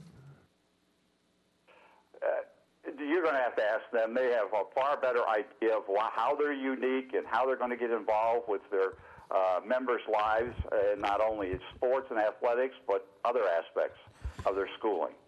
My point was just that the athletic club has nothing similar to what the approach that the Elite Academy is going to use.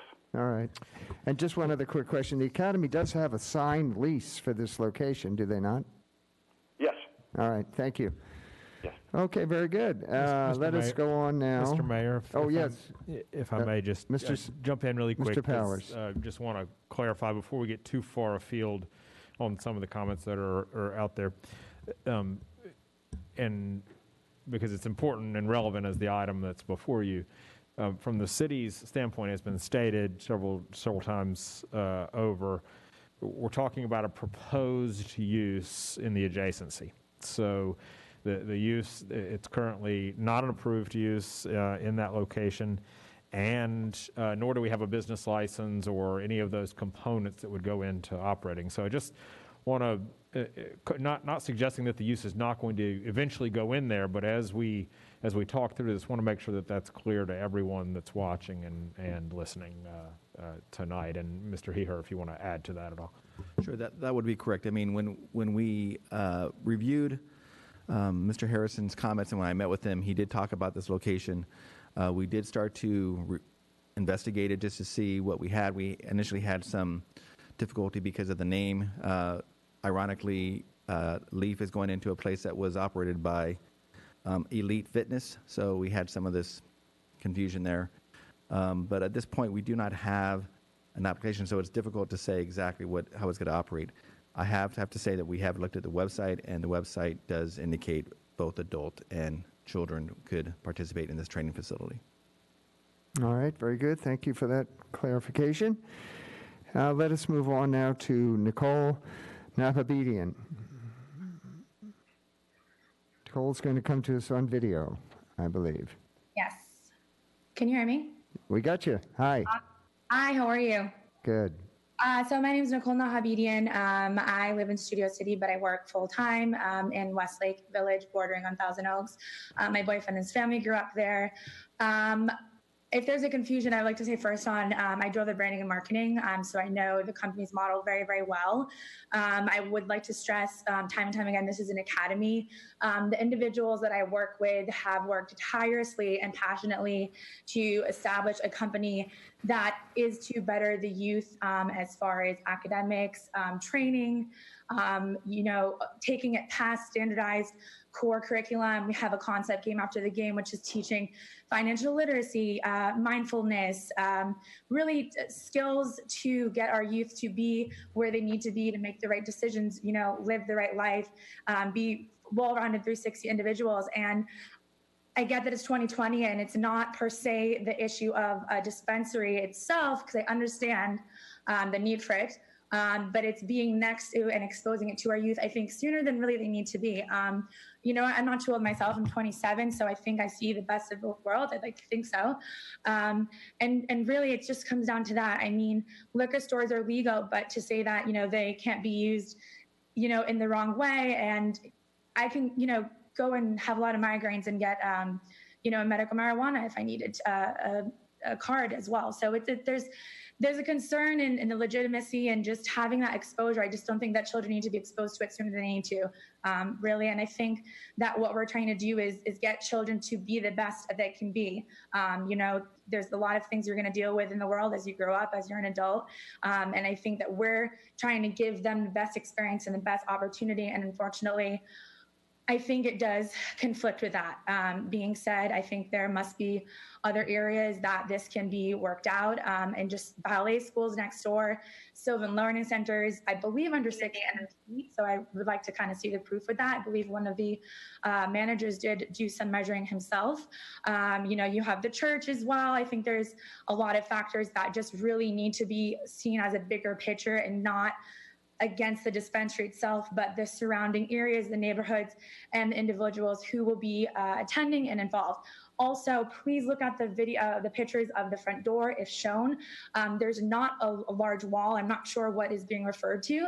There's some shrubbery and about a 2-foot divider. That will be our front door. The parking lot is shared, so they will be collectively intermingling between the two.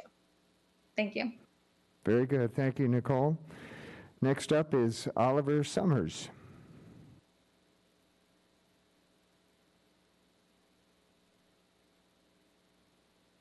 No? All right. Oliver's not going to be speaking this evening, so let us move on now to Aaron Garcia. Hi, guys. Can you hear me? We got you, Aaron. Go ahead. Okay. So my name is Aaron Garcia. I am a resident of Moore Park, California. I have extensive background in baseball. I have a short past with the New York Mets in the minor league system. I lived out in the state of Florida for a couple years, trained minor leaguers, trained major leaguers. I came back about 7 years ago into Westlake, Thousand Oaks, Moore Park area, Moore Park home. But I immediately started working with Oaks Christian High School. I coached the Oaks Baseball Academy, which is the group of children that is below high school, getting them ready for high school. After Oaks Baseball Academy, I moved to West Coast Baseball, which we just filed a dissolution last month. And I also work with Ventura County Baseball Academy, and all of these academies and these baseball programs are designed to teach youth baseball how to get into, high school baseball, and then from there move on into college and, ideally, hopefully pro. But we really, really, really focus on the youth. Right now, I've got teams that are 18U, 17U, 16U, 15U, 14U, and 13 and 12 are going to be building pretty soon here. I spoke with Mr. Harrison, and we decided that involving the baseball academy into the future elite academy is something that we definitely want to do, which I love. So we filed, my partners and I filed a dissolution for West Coast Baseball. We're going to now be partnering with the Future Elite Academy as Future Elite Baseball Academy, which all of my youth players will be attending. What they do is they attend 2 practices at the baseball field per week, and then they attend 2 practices at the training center per week. All of them are underage. Once they get, into college, then they go on their way into college. I get that the dispensary has come a long way, and I really want to applaud everybody that's working so hard, and in the city as well, for trying to advance all of us together.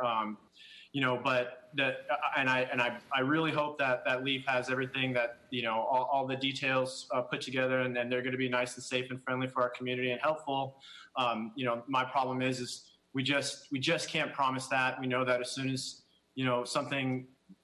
as soon as anybody leaves that facility, they're on their own. Okay. But the fact is they are there. They're going to be with my children. I'm going to have 75 players minimum starting, the moment this is released.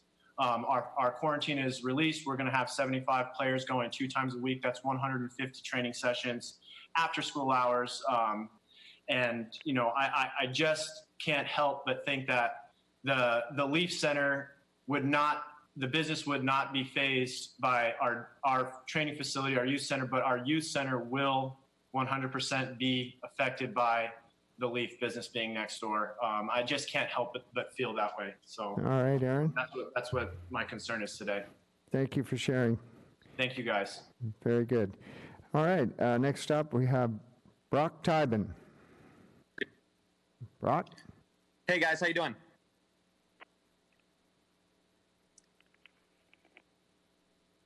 Just a moment. All right, guys. You there? Yeah, almost. You're in. Go ahead, Brock. All right, guys. How you doing? My name's Brock Tybin. I'm a resident of Newberry Park, California. I'm also the general manager of the Future Elite Academy. And I want to start off by just saying a few things just to kind of clarify some of the stuff that's happened. First of all, we did sign our lease with SR Associates, the landlords of the property, on November 1st. It was not the end of November. On that exact same day, we did also let them know that if Elite Training did ever move out, we did want to acquire that space. This was prior to any knowledge of Leaf Dispensary in any way, shape, or form. They told us that Elite planned on staying there forever, and so we left it at that. We did also find out that during that time, they kind of let Leaf go into an agreement Once we did find out, we got a lot of feedback from parents initially asking why we would be opening up next to a dispensary before we had any knowledge of so. We came to the conclusion that obviously the landlords did want to rent the space out, and we were asked a little bit prior specifically not to refer to ourselves as a youth center, and we kind of realized why now we were asked not to do so.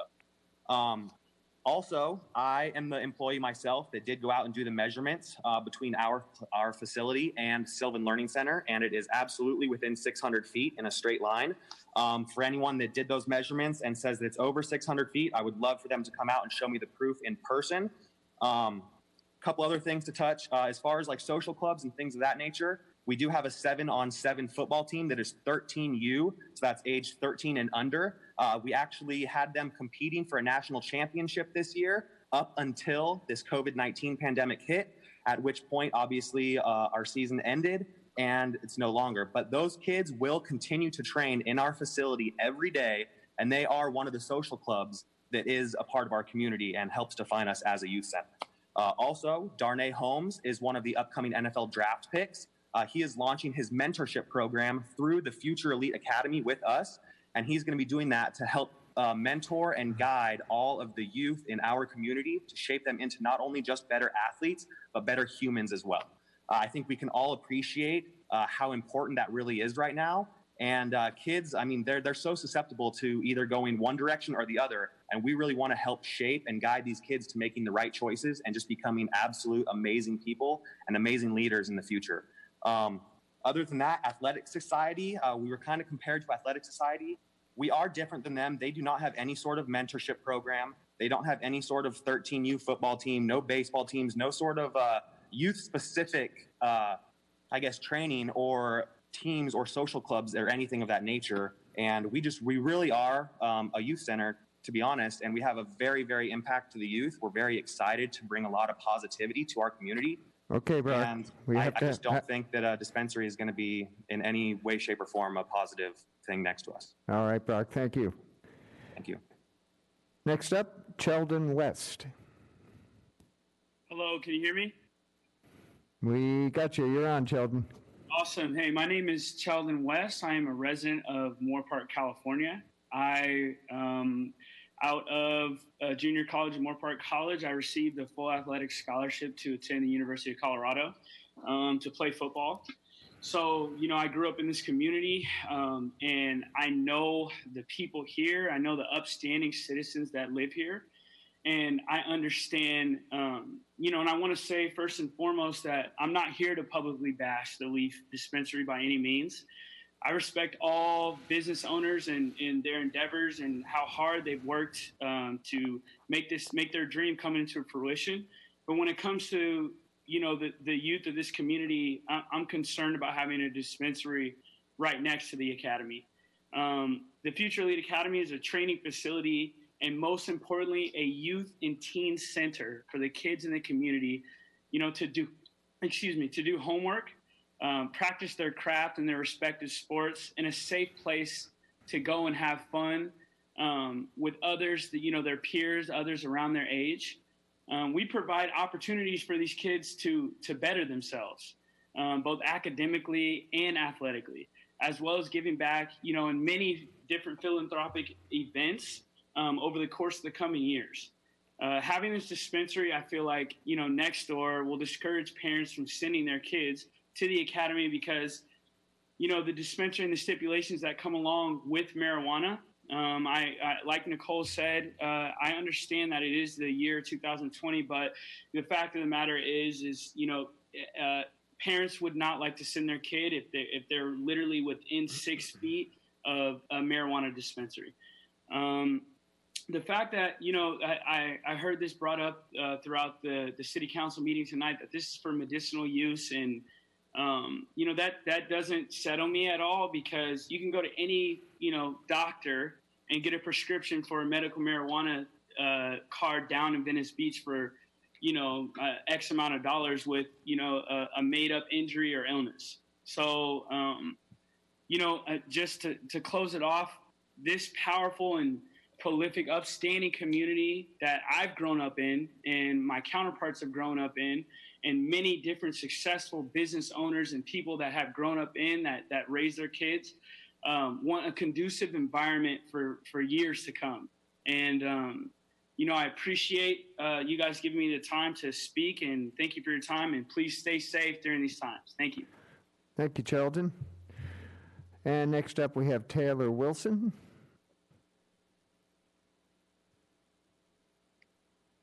Nope, Taylor's not going to speak tonight. Very good. We're going to move on to Brett Harrison. Hello? We got you, Brett. Okay, how are you guys? Good, go ahead. Good, thank you, and I appreciate you giving me the opportunity to speak tonight. I want to say thank you to the mayor and the council members for all your hard work during these rough times, and I know that it can be very difficult, and I support you in all of that. Your city? My name is Brett Harrison. I am the CEO and one of the founders of the Future Lead Academy.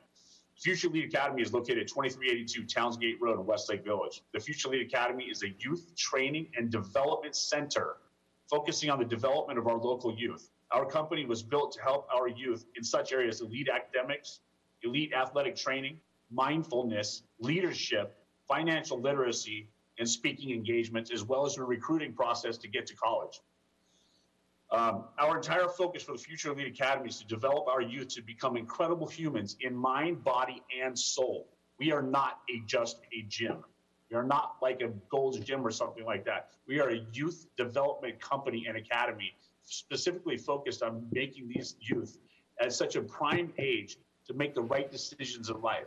We have partnered with people like Darnay Holmes to start a mentorship program to help our youth become greater. We will be a facility that will be open 7 days a week. We will be having 200 to 300 kids per day between the ages of 8 and 18 in and out of our facility, not just to train, but to also be involved in seminars where they will learn these critical aspects of being a perfect human being, such as how to shake hands, how to ask for help when they're in dire need of help, how to help with their mental fitness as well as their physical fitness. They will have mentorships inside our program.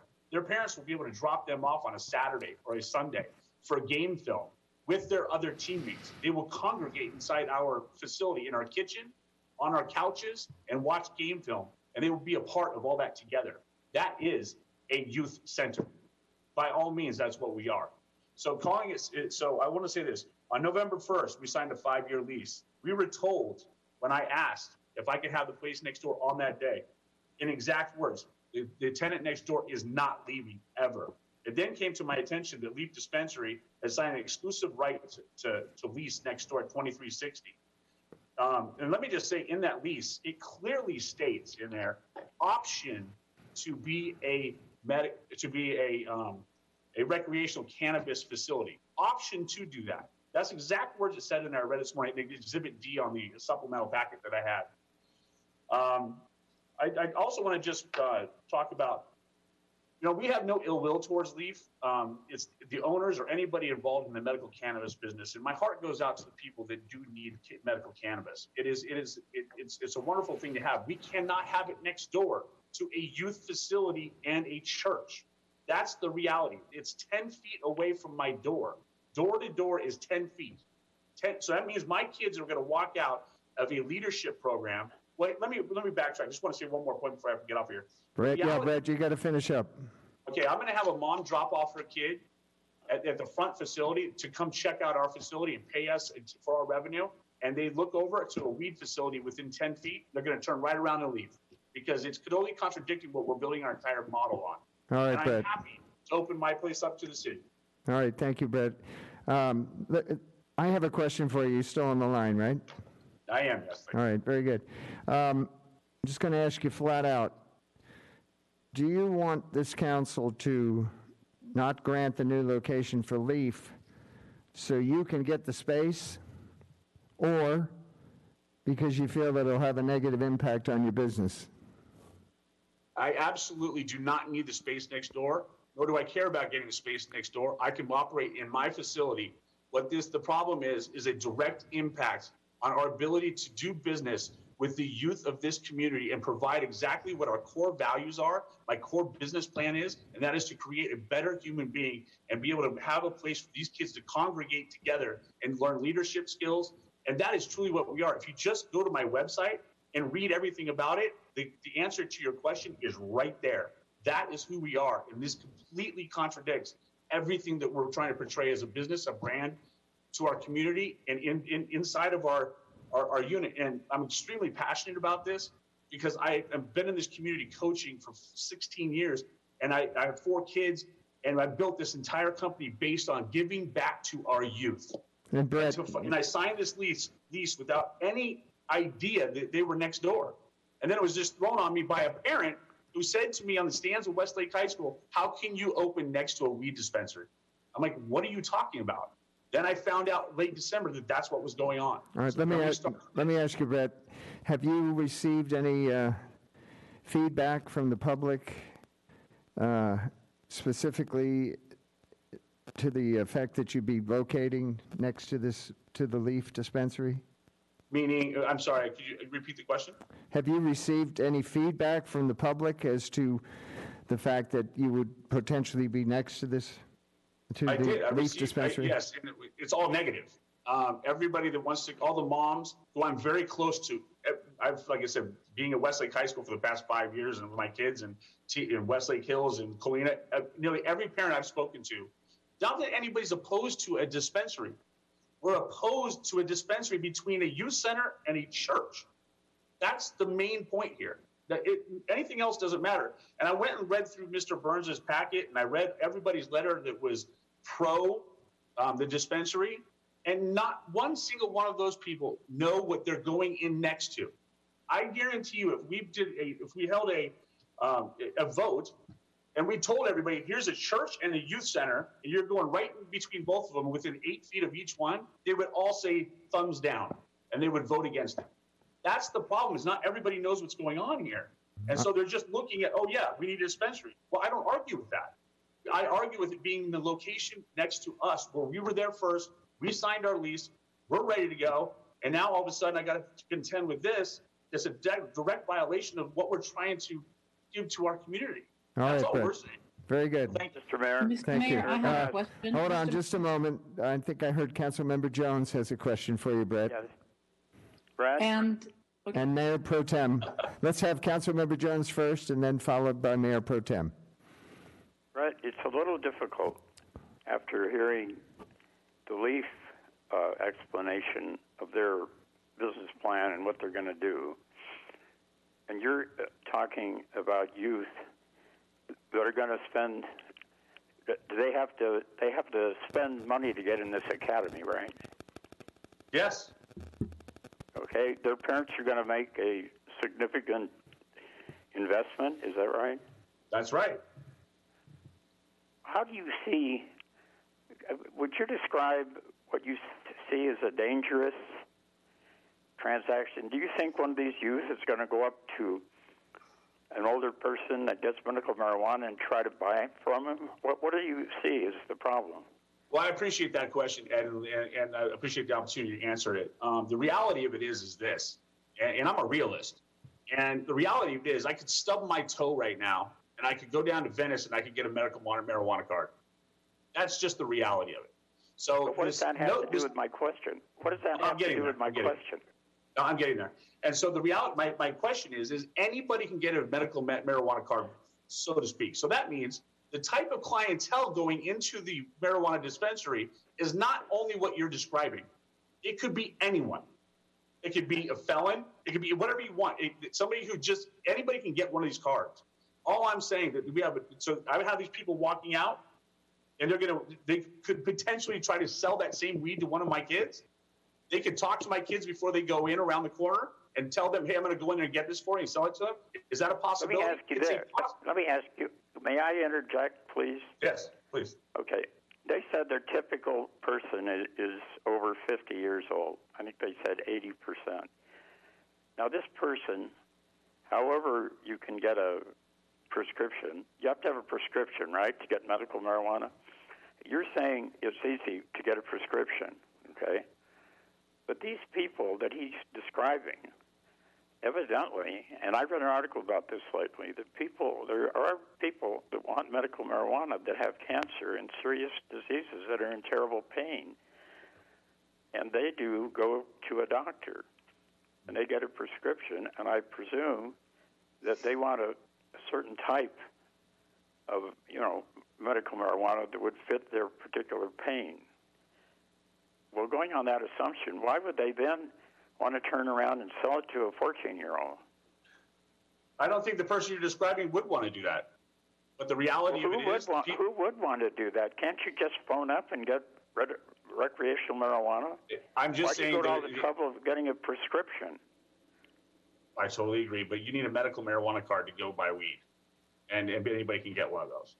And so the reality of it is again, I don't have a problem with the concept. I just have a problem with it next to a youth facility and a church. Right in between. That's it. But pardon me. I don't mean to sound unappreciative of you. I appreciate your position. Thank you. But why do you refer to it as weed? It's a slang word for cannabis. Is what it is. It's the same thing. I mean, that's a pejorative term. Why do you want to use a pejorative term? Happy to use cannabis.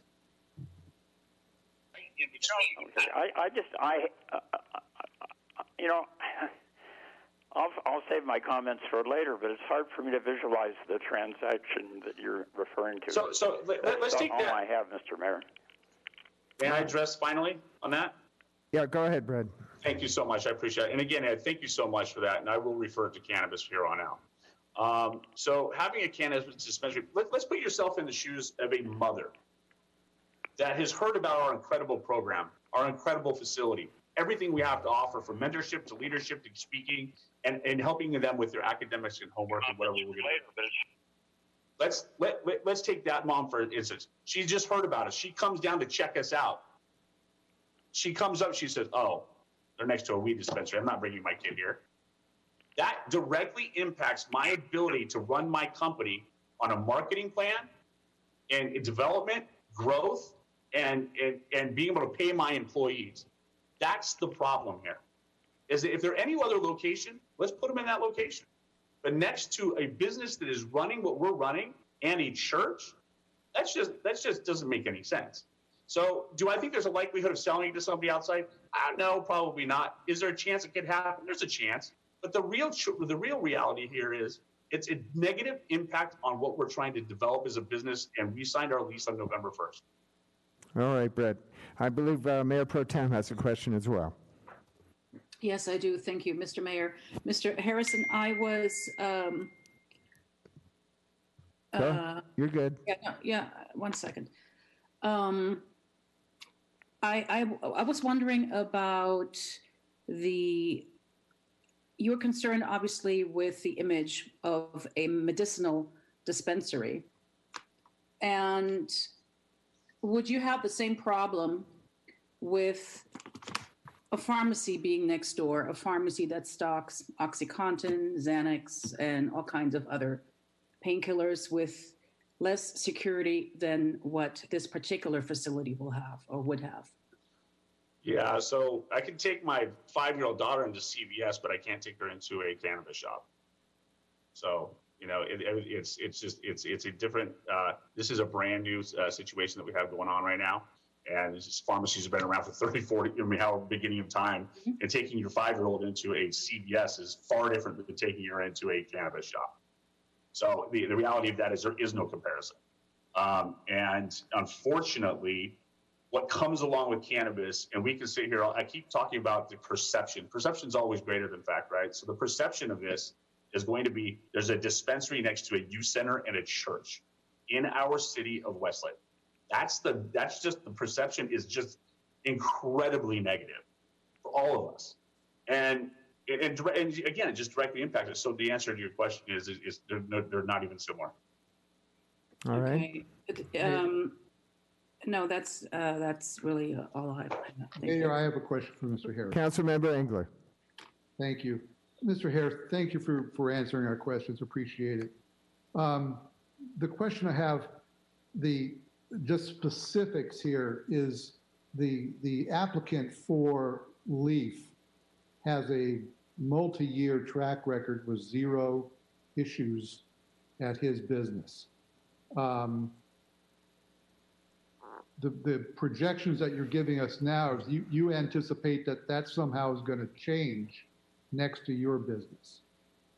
Is that a problem that you foresee, or is it simply that there's a concept out in the community that perhaps it's being tainted as a head shop type thing? No, I wouldn't go there, and I'm not going to necessarily say there's going to be a major problem with security or whatever. It is the fact that I have been reached out by numerous parents across Westlake, which I know pretty much everyone in the schooling around here, from kindergarten all the way up to high school. I've been here for a while coaching sports. And the reality of it is comments like this: how can you open up your academy next to a dispensary? I have had people on our 7-on-7 team, my parents, come to me, oh, what are you going to do about the dispensary next door? These are real comments from real people with real kids. And that is a problem.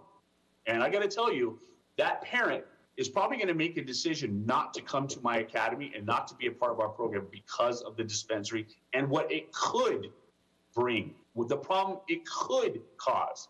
That's really what we're talking about here. There's no magic ball here. I mean, we don't know what's going to happen. It's the fact that it could.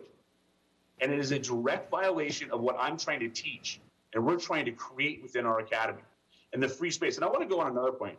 Mr. Burns had mentioned I had a door in the back of my facility. I actually have 2 doors in the back of my facility. There's a one on the corner that's a glass door, and there's a roll-up door.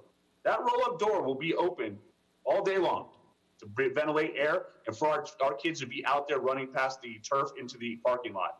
You know what's right next door within 5-10 feet? The roll-up door for LEAF. So that's going to be open. I haven't heard anything about that being open, and there are deliveries in and out of there with my kids back in the back of the facility. So there's a lot of things going on here that are they're not understood in its entirety. So to be able to, pass this with all of these outlying questions and these problems and these concerns is just one of the things I'm concerned about. All right, Brett, thank you. Mr. Mayor, I still have another question. Certainly, go ahead, Mayor Pro Tem. We have a letter in the supplemental packet from the church that says that they are not, they're staying neutral on this issue. Same with the school. And this is such an unfortunate landlord-tenant dispute that we are finding ourselves in. I mean, it's we have much worse things to deal with at the moment. But naturally, you have an investment in this, as does Mr. Burns.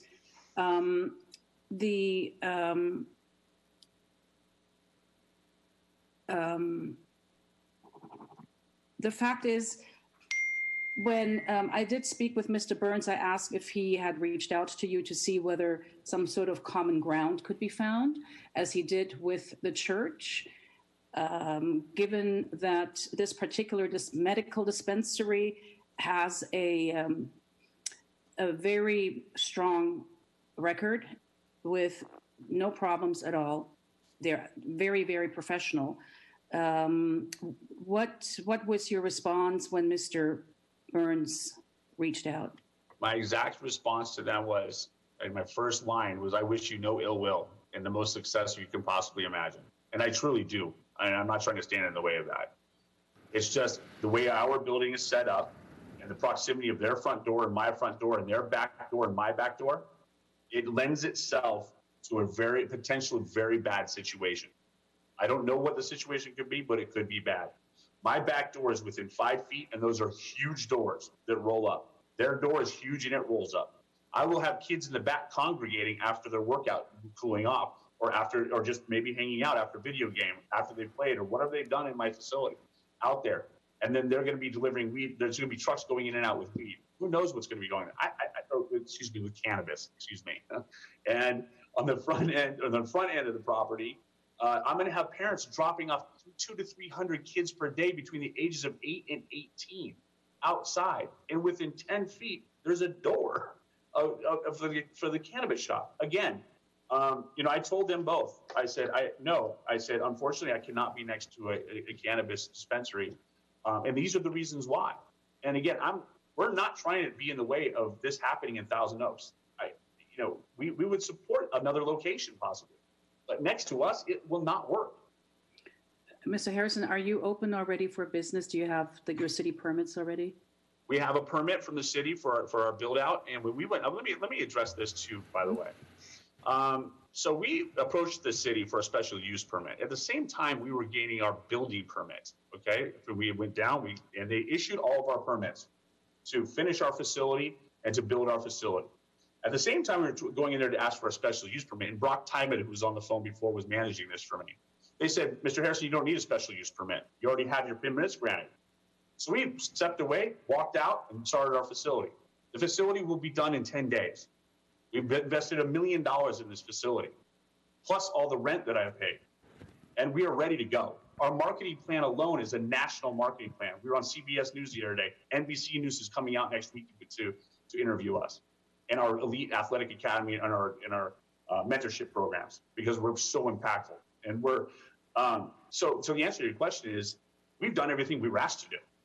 So if we need to do more, I will be down to the city as soon as the lockdown's over. We will do whatever is required of us of the city, and I've made that perfectly clear to everyone. We will do whatever it takes the city needs from us. We, under our understanding, have done everything that's been asked of us. So we do have a building permit. We've done everything. As a matter of fact, last week we passed all of our inspections. The city sent out an inspector. We passed them all. So we are a youth center, and from what I understand, 7,000 square feet, anything under 10,000 square feet of space, we do not need a special use permit for. That's what I understood. That's what I was told by the city. So if that needs to change, we will be there in 1 second. We will do whatever you need us to do. Thank you. All right, very good. Any further questions? Because we have a few more speakers, I'd like to move on now. Thank you, Brad. Thank you all so much. Very good, thank you. All right, next up, Jeff McCann. We are a youth center, and from what I understand, 7,000 square feet, anything under 10,000 square feet of space, we do not need a special use permit for. Hold on, Jeff. That's what I understand. Okay. That's what I was told by the city. So if that needs to change, I apologize. I'm on the Zoom, and it's I'm also hearing the YouTube. Thank you. All right, very good. Any further questions? Because we have a few more speakers, I'd like to move on now. Thank you, Brad. Thank you all so much. Very good, thank you. All right, next up, Jeff McCann. Thank you, Mayor and City Council. Thank you so much for allowing me the opportunity. Jeff, hold up just a moment, please. We're having a little bit of technical difficulty. Hold on, Jeff. He's on the YouTube channel, Mayor. He'll need to get off the YouTube. He can't. Yeah, Jeff, get off your YouTube. It's interfering with your video with us. I'd like to move on now. Thank you, Brad. All right, can you hear me now? That's better, Jeff. Go ahead. Your name and city of residence, please. My name is Jeff McCann. I'm a resident of Thousand Oaks. And I appreciate you guys giving me the opportunity to speak tonight and hearing all of our concerns. I am the Vice President of Future Elite, and I'll explain a little bit about this unique enterprise that's going to be going into the community. I chose to move to this area 10 years ago. My wife and I did. It was extremely attractive to us because of its safety and its cleanliness within, relative close proximity to Los Angeles. It is something that I think many of the Conejo Valley residents also have chosen to live here and work here for the same reason, because of its cleanliness and safety. I think that, just the perception that our community would move a dispensary between a youth training academy, a church, a ballet school, and a Sylvan Learning Center, I think that really is something that, could be interpreted that the community doesn't care about its residents' moral beliefs or the values of its properties or its homes. And I think that that's something that should be addressed. I think that any revenue sources that might be generated by the city through this dispensary, I think that, the potentially negative impacts on the youth far outweigh whatever revenue could be generated in tax dollars. No matter what Leaf Dispensary and their supporters claim, children who are training, learning, or worshiping at their church will ultimately be impacted by having marijuana so blatantly in their proximity and possibly within easy access. I'm coming to you as a 16-year educator, 10 of which in the Conejo Valley. I have seen a significant increase in the amount of drug use and paraphernalia in our local schools since marijuana has become recreationally acceptable and obviously being used for its medical purposes as well.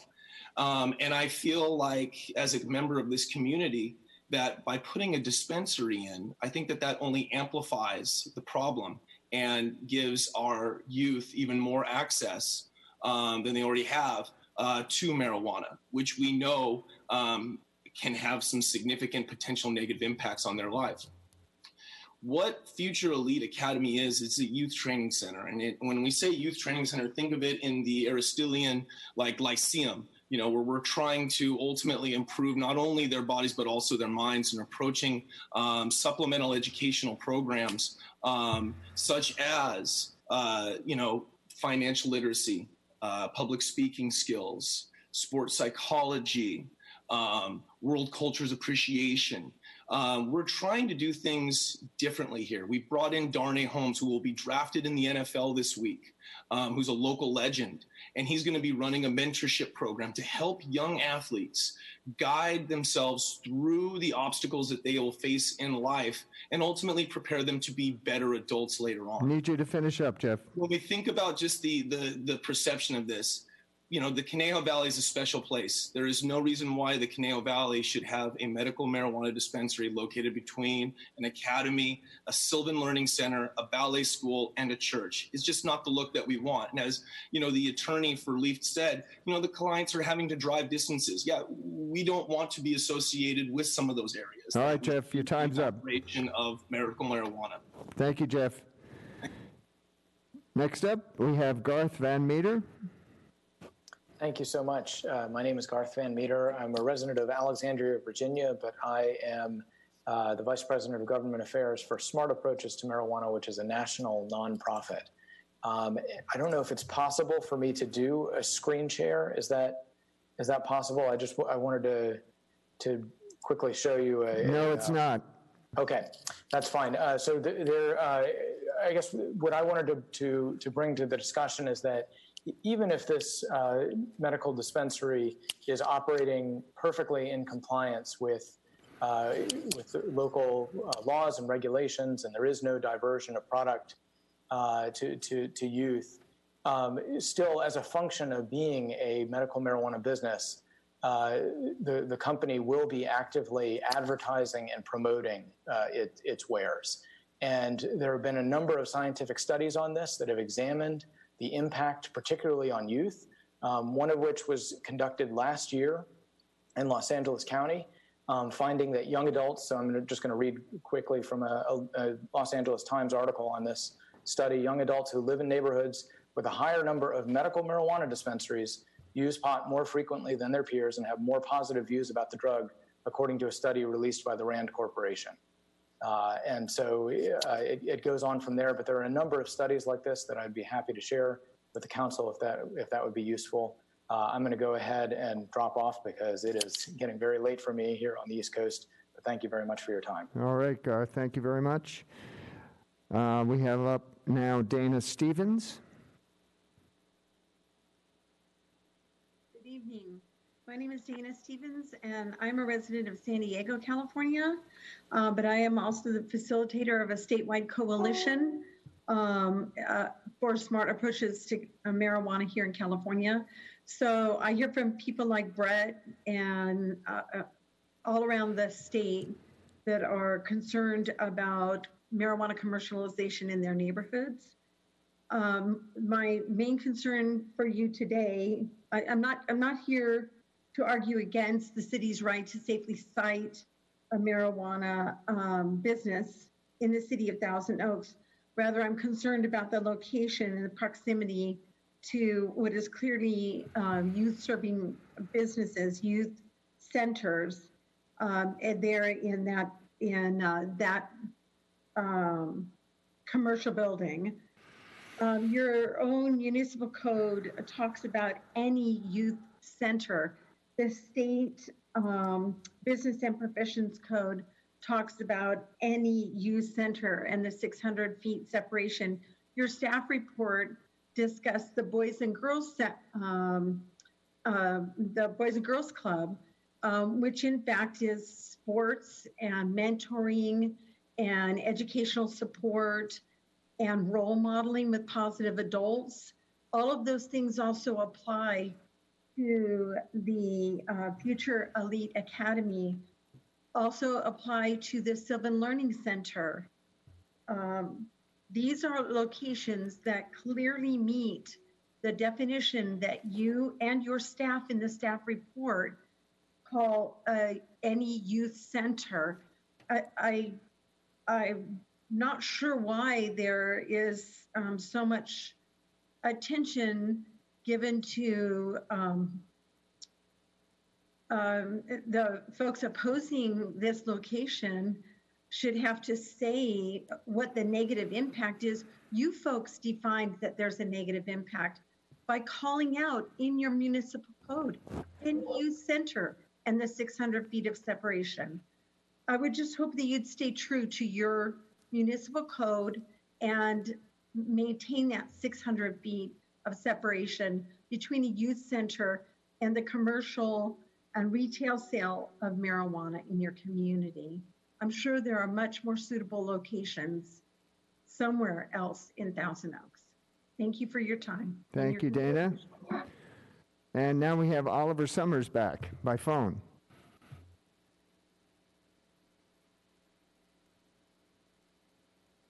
Waiting for a connection. Go ahead, Oliver. Hello, this is Oliver Summers. First of all, thank you so much for allowing me to come back in after that little bit of a mess up with my computer earlier. Again, my name is Oliver Summers. I'm from Los Angeles, California. I did live briefly in Woodland Hills and Thousand Oaks for a little while. I just wanted to say that there was quite a bit of misinformation over the past 20 minutes that I would like to quickly address if possible.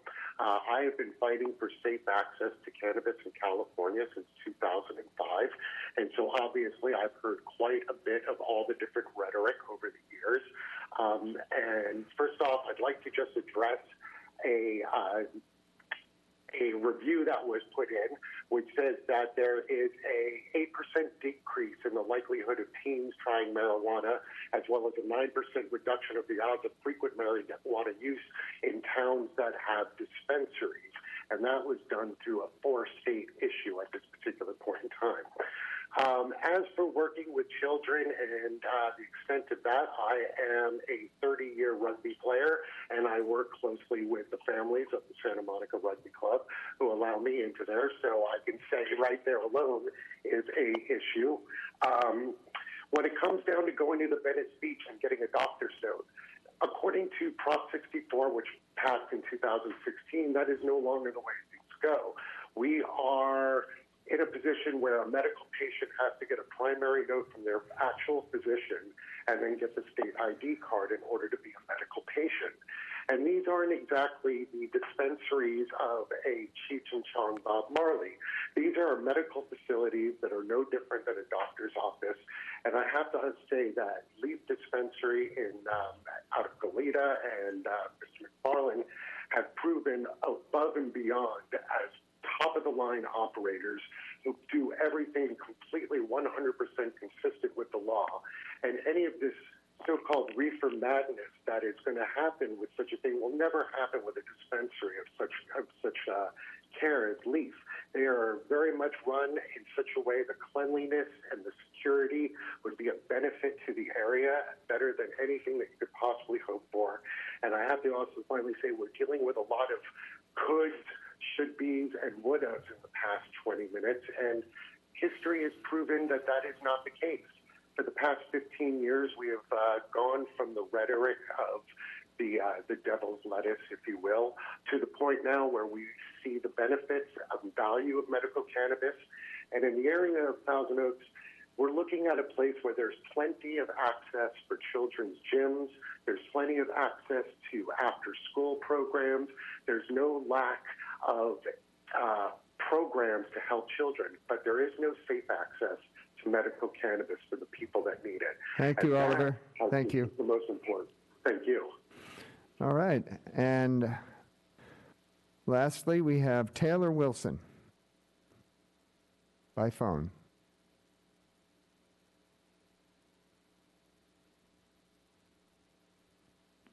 And you're up, Taylor.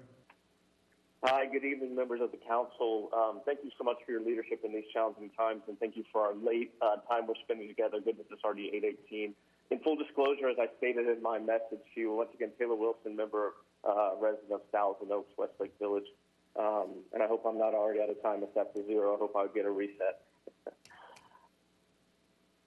Well, I'll just keep moving. In full disclosure, this is not challenging the California state law of marijuana use and or the legality of the sale of the product. Not even a challenge of, by any means, of the city with an approval permit for the LEAP dispensary. This is 100% a challenge of choice of land use from an extremely concerned father and resident of the Thousand Oaks community. I'm not calling on behalf of the future LEAP. Just wanted to make that very clear.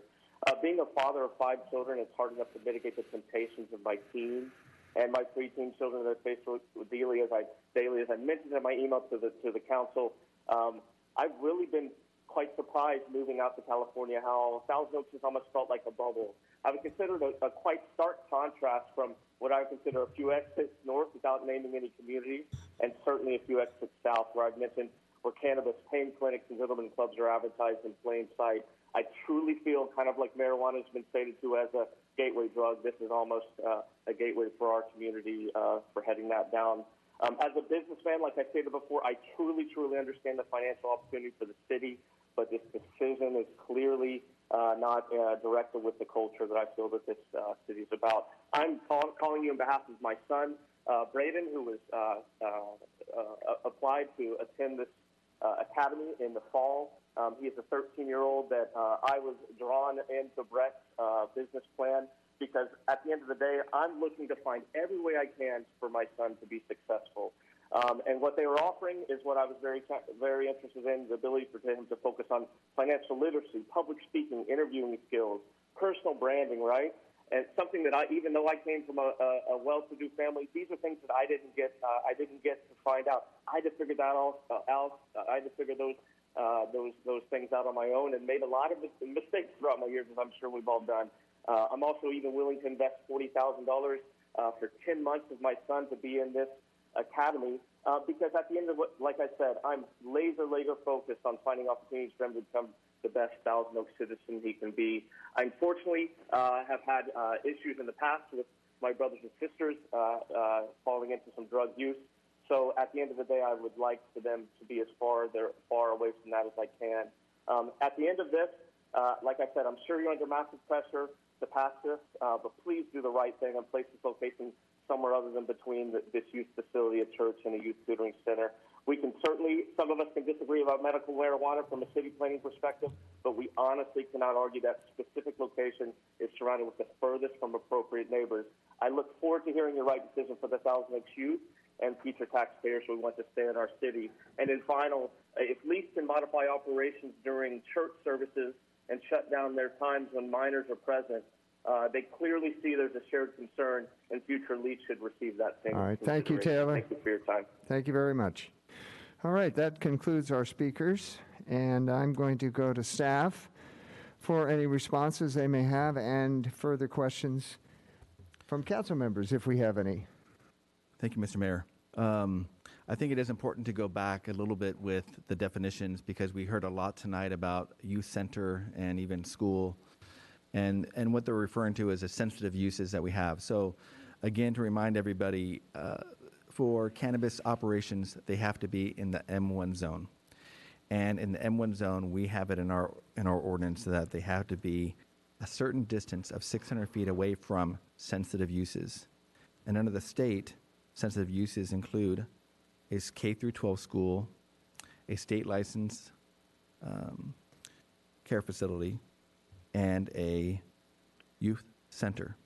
And under our code, when we first drafted this ordinance, we used Health and Safety Code Section 11353.1, which defines youth center. It's on page 3 of the staff report. We also, when we adopted the ordinance, added as a sensitive use residence. So we have 4, state has 3. So we look at these 4 sensitive uses, and when we first look at these locations, and we did this at the very beginning when we first started with Legendary and Leaf and a number of other applicants a couple of years ago, we had to look at this definition. We talked to our consultants, of course, and we worked with the CDD director and CDD staff to talk about this particular definition that's in your report. And what I heard today is just an example of how you can read this so broadly that it would make sensitive use it would be very difficult to actually find a location in any zone, let alone the M1 zone, if you could go that broadly with it. It's important to note that staff has always been consistent with applying this definition.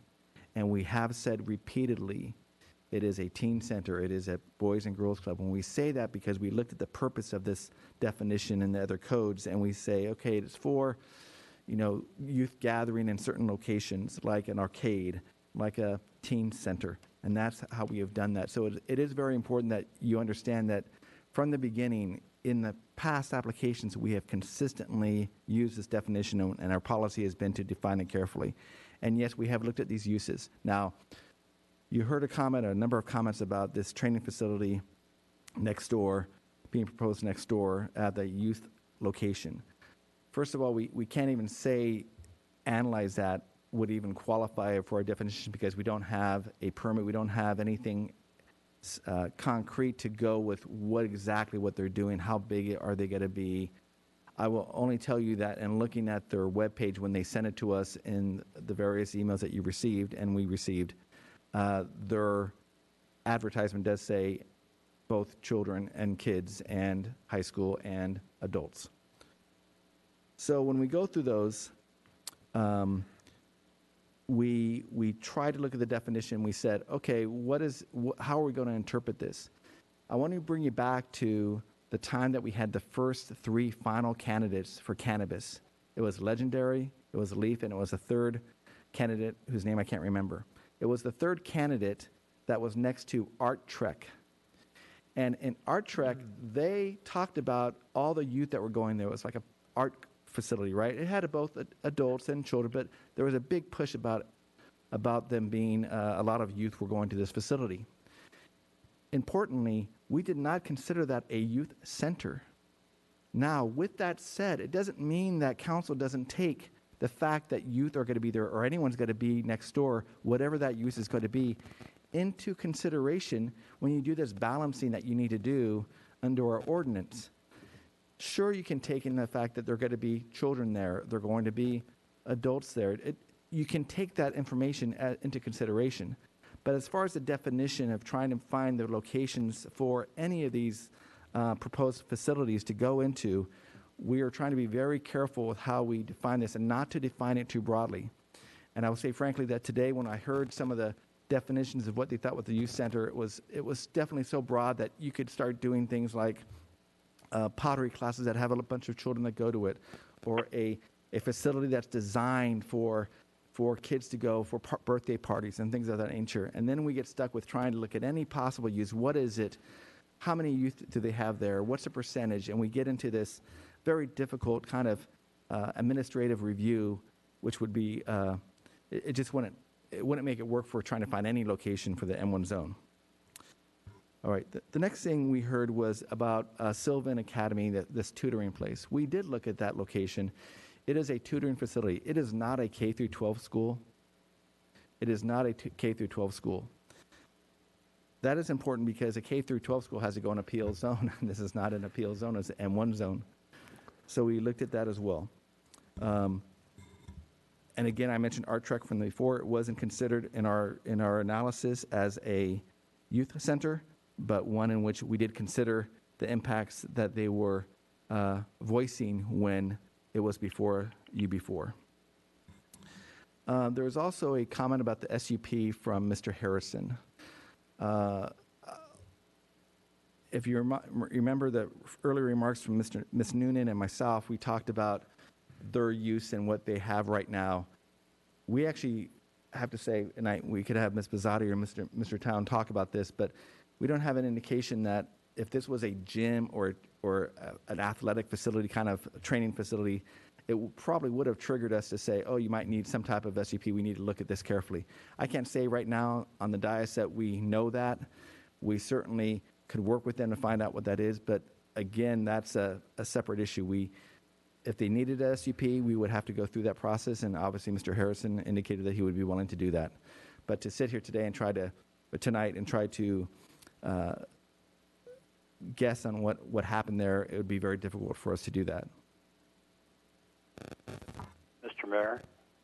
Just a moment. Do you have a few further comments, Mr. Heer? I think the last comment I would make is, again, you see the conflicts that we're going to have with any cannabis use, whether it's the concerns of youth being challenged and being concerns for,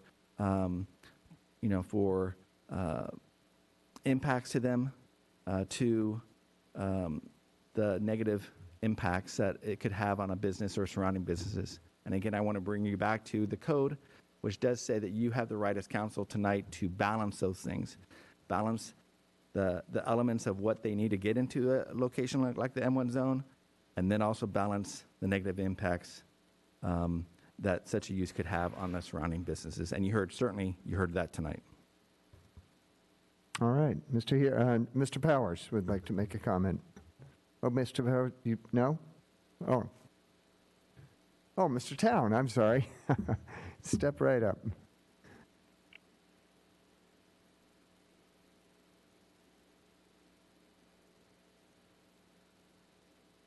Just a moment. Go ahead. Mr. Mayor and members of the City Council and the community, I wanted to address the question briefly about a special use permit. It's staff's understanding generally, and as you heard tonight from many speakers, that a primary or significant part, at least, of the Elite Academy's activity is related to athletic training. And per the city's municipal code in the industrial park zone, whether it's a health club, fitness studio, or gym, all of those uses require a special use permit. If the facility is large, if it's over 10,000 square feet, then that's a planning commission level SUP. If it's less than 10,000 square feet, it's an administrative SUP. In this case, the Elite tenant space is over 10,000 square feet. So if that is how it would be classified, then that is clearly a special use permit. At this point, we don't have any application for an entitlement. The building permits that were issued for modifications to the Elite tenant space were for changes to an existing industrial building. They were not made in reference to the Elite Academy itself. We would be happy to sit down with Elite and talk about their use and the appropriate permit process. At such time as they submit a business application, we would also provide what's known as a zone clearance, and that's a check to ensure that the use is consistent with the zone in which it's proposed. So those are bridges that will be crossed in the future, and I'd be happy to answer any other questions. All right, thank you, Mr. Town. I believe Councilmember Jones had a question. Yeah, I just wondered, what is the history of the Future Elite Academy? How many other locations do they have, and in the past, what has been their ratio of youth to adults? Mr. Jones, I do not have that information. I apologize. It's not something again, it's more of the use next door kind of analysis that we were doing. We have not looked into other facilities that they may have. Thank you. I think that's a good question. I wonder, can we bring Mr. Harrison back on the line? Would that be difficult? I believe we'd have to try to call him back. All right. Well, perhaps we could do that in the interim. But I think that was a good question, Councilmember Jones. Any others? And I want to further clarify the point that Patrick made. The issue before the council tonight is an issue about the Leaf Dispensary and the location there. So the Fourth Academy, which does not have doors open, and we do not have a business permit or any of those components attached to it. Therefore, it's not something that we would have done a deep due diligence in any sort. Understood. Okay. Any other questions from my fellow council members? Yes, Mr. Mayor. I was hoping that perhaps Mr. Harrison would still be in the waiting room, but I guess he's gone. If you can hear us, it would be great to get him back. Well, I believe we're trying that, but in the interim, did you have any other question that you wanted to? I'm getting a signal that we may be getting him back on here. Thank you. Thank you. Yes. Okay, okay, Mr. Harrison is back on, so Mayor Pro Tem, go ahead. Mr. Harrison, I'm not sure whether you heard what Mr. Town, our Community Development Director, mentioned at the podium regarding the permits. Yeah. My question is, you said that you are planning to open in about 10 days? Yeah, so let's address a couple of his comments. So it is my understanding the special use permit is only needed for an administrative permit is what he's really talking about. Our floor space is 7,000 square feet that we're utilizing for the gym and academy. So this is part of the problem. Some of the facts are just unclear, right? So we did exactly what the city asked us to do in regard to permits. We came down there, we filed for our permits, we went to submit for our special use permit. You don't need that. You're a youth center, and your physical activity space is 7,000 square feet. You don't need that. So we walked away with exactly what they asked us to do. Okay? So we've spent the last 5 months building, adhering to the city, getting our inspections cleared, and now we're ready to go. So tonight, like I said a few minutes ago, we will do whatever it takes. We're not ready to open because we're on lockdown right now. What I meant was in 10 days, we will have our construction finished, and we'll be ready to move forward. Whatever that means for me in the city, I will make that happen. So I'll do whatever I need to do in order to adhere to city policy. I'm just simply telling you what the city told me. And so we're happy to do whatever that takes. I want to open as soon as the lockdown is up. Absolutely, that's what I want to do. Our youth deserves it. We have people lined up waiting to come into our facility. As a matter of fact, for the past 3 weeks, the Future Elite Academy has been giving free Zoom workouts from 12 to 1 every single day. And we've had 50 to 80 clients on Zoom every day since we started 4 weeks ago. That can kind of tell you who's going to be in our facility and how many people want to come in. And they were mainly youth on those workouts. So, we're just following what we've been told. Okay, I think Mr. Councilmember Jones had a question for you as well. My pleasure. Yeah, I just wonder, Mr. Harrison, what has been your experience at your other locations and your other academies? This is our very first academy. That is why this is so critical for us to get this right.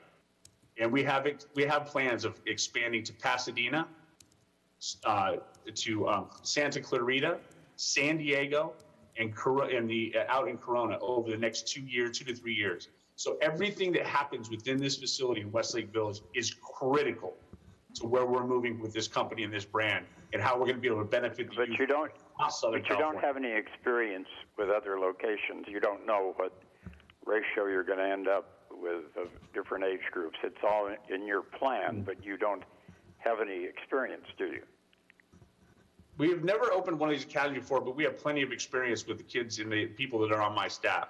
Jeff McCann, who spoke earlier, 16-year educator at Westlake High School. No, I'm not questioning the competence of your staff. I'm just interested in who's going to occupy this, and you have had no experience, so you really don't know, do you? I do know. We have a very good idea in our business model. We've been in business for years, so when we create business models, we base that upon forecasts of who's going to be in and out of our gyms. And I say my staff, because my staff is directly involved with the youth in this community in their daily business prior to meeting me. And Aaron Garcia just spoke to you about the baseball academy. He just referenced 300 kids coming to my facility from his baseball program. He just mentioned that between the ages of 8 and 15 years old. We've got the football community. Eddie McGilvra, who's a defensive line coach. He's bringing everybody he knows to they're all youth. So we have a pretty good idea of the ratio, and the ratio will likely be 70-30 kids to adults. Thank you. All right. Mr. Mayor, before we do go back to the applicant for rebuttal, I just want to reiterate what Mr. He/Her and Mr. Powers have said. With respect to the Elite Academy, it's very important to remember that staff does not have an opportunity to evaluate what that facility is going to do, how it's going to operate, because we don't have the information on it.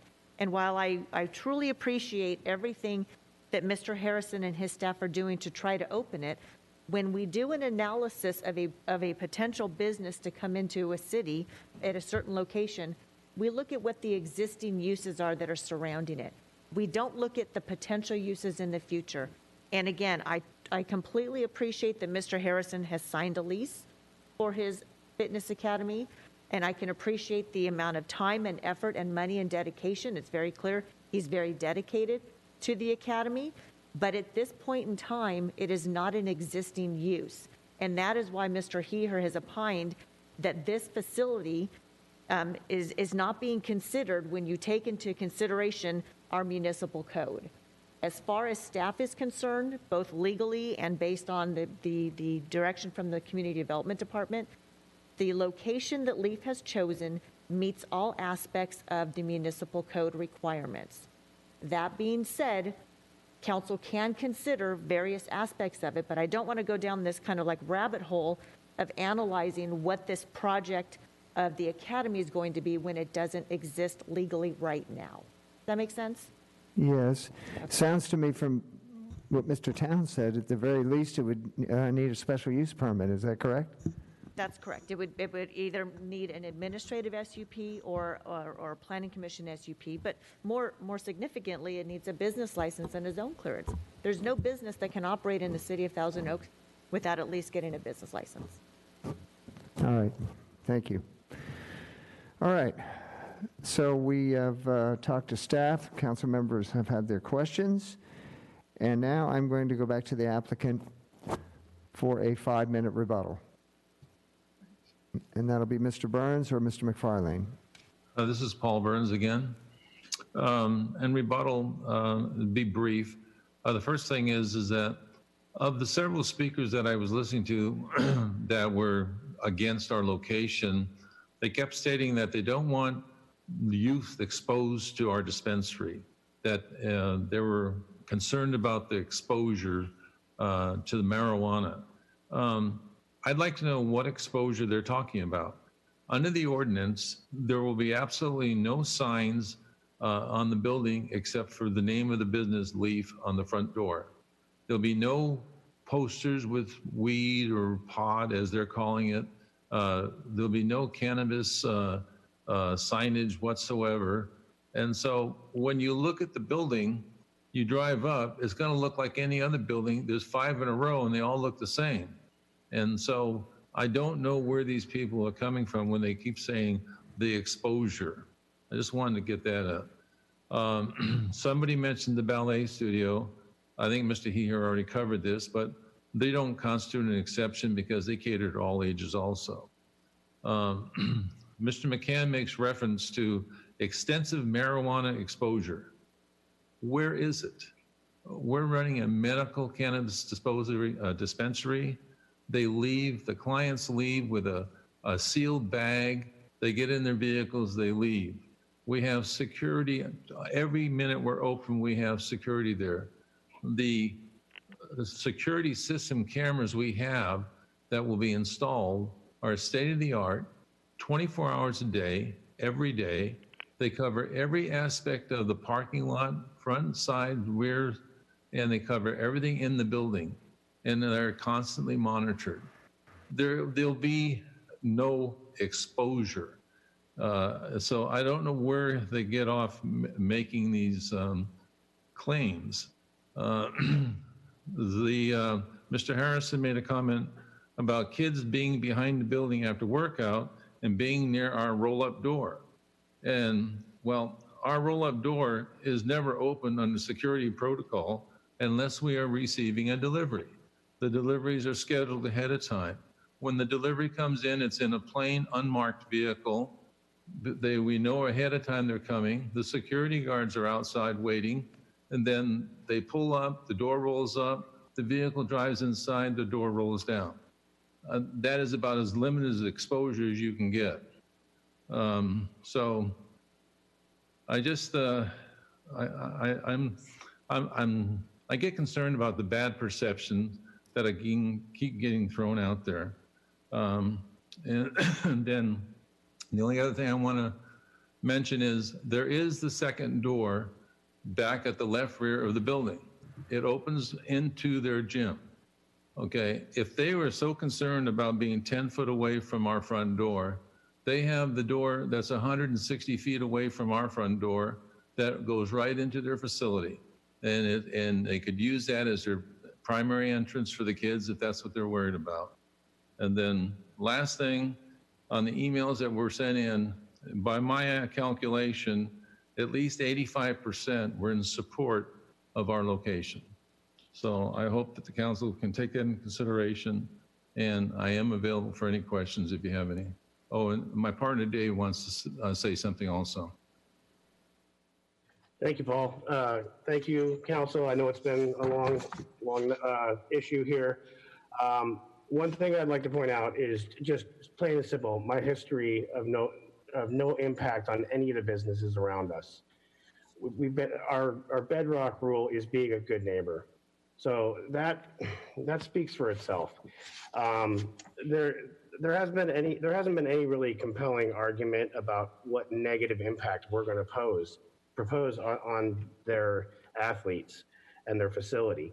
So I just want to say, from the bottom of my heart, as a 13-year veteran cannabis operator, that I promise that we will do everything in our power to operate in the most discreet manner, and we will make sure that our customers follow our strict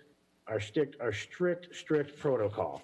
And if for some reason someone doesn't, we have the right to never allow them in the facility again. And we remind them every single time. It's posted in multiple spots and it's stapled to the exit bag to please leave immediately. Put this in your trunk and wait till you get to your safe location before you access your medicine. I mean, this is medicine, and this is not a joke. People are dying. You know, we have people that have cancer that can't get a bite of food down their throat or into their stomach without the access of an alternative medicine like cannabis. So I promise the council, the members of the community, and all the surrounding businesses that we will be good neighbors and we will not impact anybody negatively. Thank you. All right. Thank you, Mr. Farlane. Councilmember Jones, go ahead. Yeah, would you go over again the description of your typical users? You say you've been there how many years in Goleta? Hello? Sorry, I muted it. Lost you. We've been there, we'll be 13 years in August. And our typical... Can you describe your clientele to us, what the typical, or what the... over the age, between the age of like late 20s, it all depends. I mean, we've had people that have had come in as a primary physician or caregiver for someone that needs CBD oil for their children. So a large range of like age groups, say 30 to 70. These aren't, everybody is not dying. There's not every single person is not, on their deathbed, but there's people that are seriously ill that benefit from this medicine. And just because they don't look sick doesn't mean that they don't utilize this for their health. Thank you.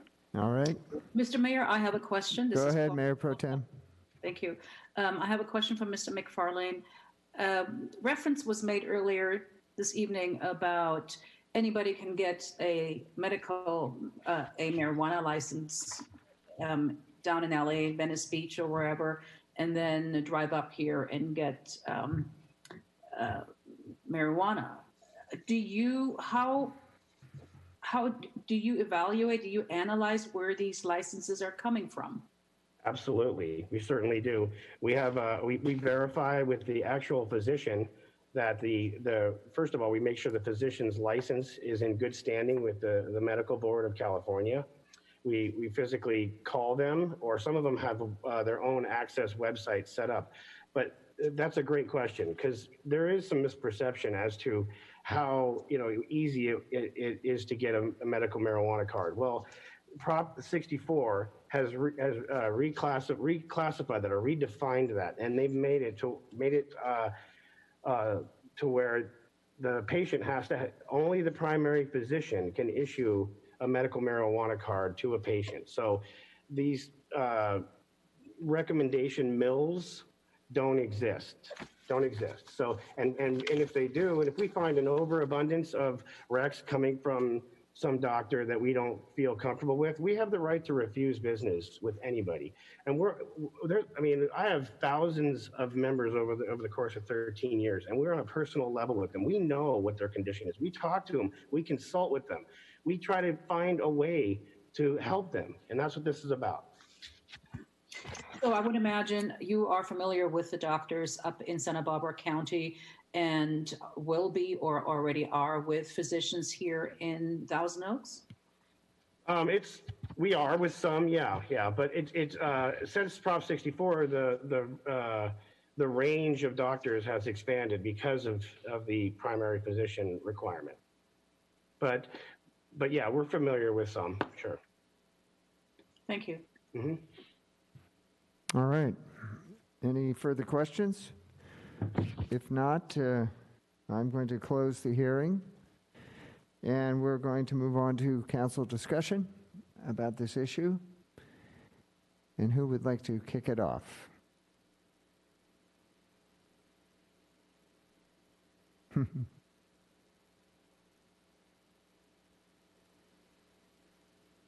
A discussion would be appropriate at this point.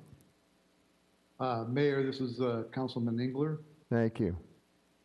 I think something that Mayor Pro Tem Bill de la Pena said earlier struck a chord, and I thought about it as well, that we find ourselves in the unenviable position of trying to referee a dispute among two legitimate businesses. Unfortunately, when this type of thing comes forward, there's going to be somebody who's going to be happy and someone who's not going to be happy. We can't referee the whole aspect of it. I don't know why the tenants couldn't figure out a way to make it work. I understand that there's a problem with perception of a medical cannabis location next to a youth area. I did spend the last day and a half or so poring over the videotapes again of prior council meetings, and I'm always struck by July of 2 years ago, how strongly and how prominently the location issue played with council members who approved that original dispensing of licenses for this item.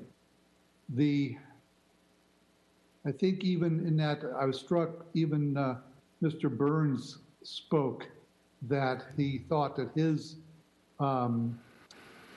his proposal would have been higher, but that the Willow Lane property wasn't accounted for. So even in his presentation, he was talking about how the location was so important.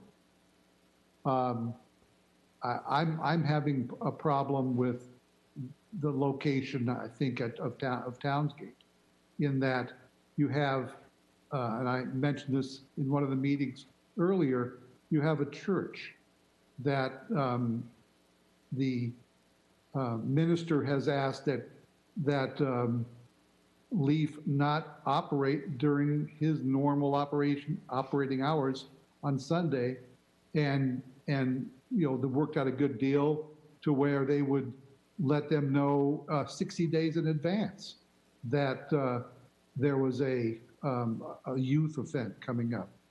I can see how a business who's primarily youth-oriented, I won't call it a youth center because it's not, but it's primarily youth-oriented, would not be able to make those accommodations around a dispensary. So I'm having a little bit of a problem with the location. And I think that's my comments right now. I'll defer to my other council members. All right, that's fine, Councilmember Engler. Anyone else care to join in?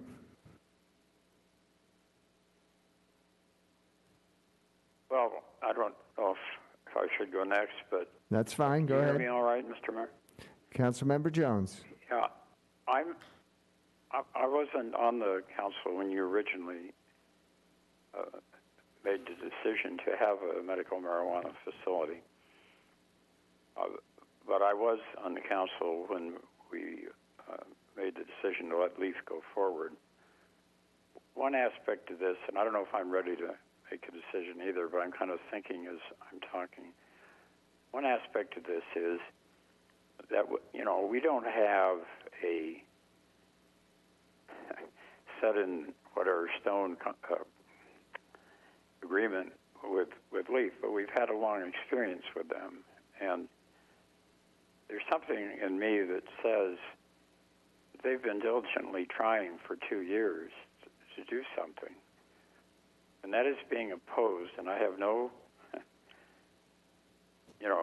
derogatory feelings at all toward the youth, what is it called, the Future Elite Academy. But to me, there is something to be said for the fact that the primary objection we've heard tonight is that there would be a bad perception if they were to go there. But they can't even tell us. I mean, they're so new. I thought they had experience. I thought they had other locations perhaps, but they don't. So they can't tell us exactly what they're going to have there. They have their plans. I've seen plans. I bought some stock because somebody had a plan I do very well, but I haven't done very well lately. I mean, you can have plans that show your, optimistic look at what you're going to do, but they don't necessarily come through. So that's my first point, that we've had a long-term experience in talking about LEAF and giving them permission to go forward at one point in time, and contrasted with some youth that has not been in existence before. Another thing is I have such trouble. Maybe it's because I recently read an article about people who really need medical marijuana, that people that suffer from cancer and so forth, that there are, counter to what some of the speakers have said, that people, for some reason, are going to go to the trouble of getting a prescription, which I presume costs some money, and then, not be really worthy people. It seems to me there are a lot of worthy people that need this cannabis. They're good citizens in our community. They're not crooks. They're not dope fiends or something. So I think there is, and I cannot visualize. He talked about perception. Well, I'd like to talk about a concrete transaction. I cannot visualize someone who's going to go to the time and trouble of getting a prescription and going in and using it to get medical cannabis, and then try to sell it to a 13-year-old when he gets outside the building. I cannot visualize the transaction. That would be a problem to anybody. It sounds like there are a lot of people that really need it. They're going to get it in a sealed box, and they're going to go out to their car. I don't see where the intercourse between these medical marijuana users and whatever youth are going to be in that academy. I don't know how that would take place or what it would look like. I understand there is a perception, but I think we have to also, besides perception, we have to deal with reality, and I just don't see the reality of it. All right. Thank you, Councilmember Jones. Mayor Pro Tem? Well, as I stated earlier in the evening, it's really unfortunate that we're finding ourselves in mediating or trying to mediate a landlord-tenant dispute. That is really what this is. We have two uses that are legal uses in the city of Thousand Oaks in that particular zone, although it appears that the youth athletic facility or athletic facility may need an SUP. That facility is not open yet for business. They have made the improvements. And I have to say, I am just really almost angry that we're having to decide this. This is not just any sort of weed dispensary. This is actually a medical or medicinal dispensary, as we have heard tonight. It's still marijuana, even medical marijuana, still has a long way to go to convince the public that its purpose is a good one. There is still the perception out there that it is bad, it will lead to problems, and from what I have seen over the last 2 years, this particular applicant has proven to be nothing but professional and would be one of the best medicinal dispensaries around, medicinal marijuana dispensaries around.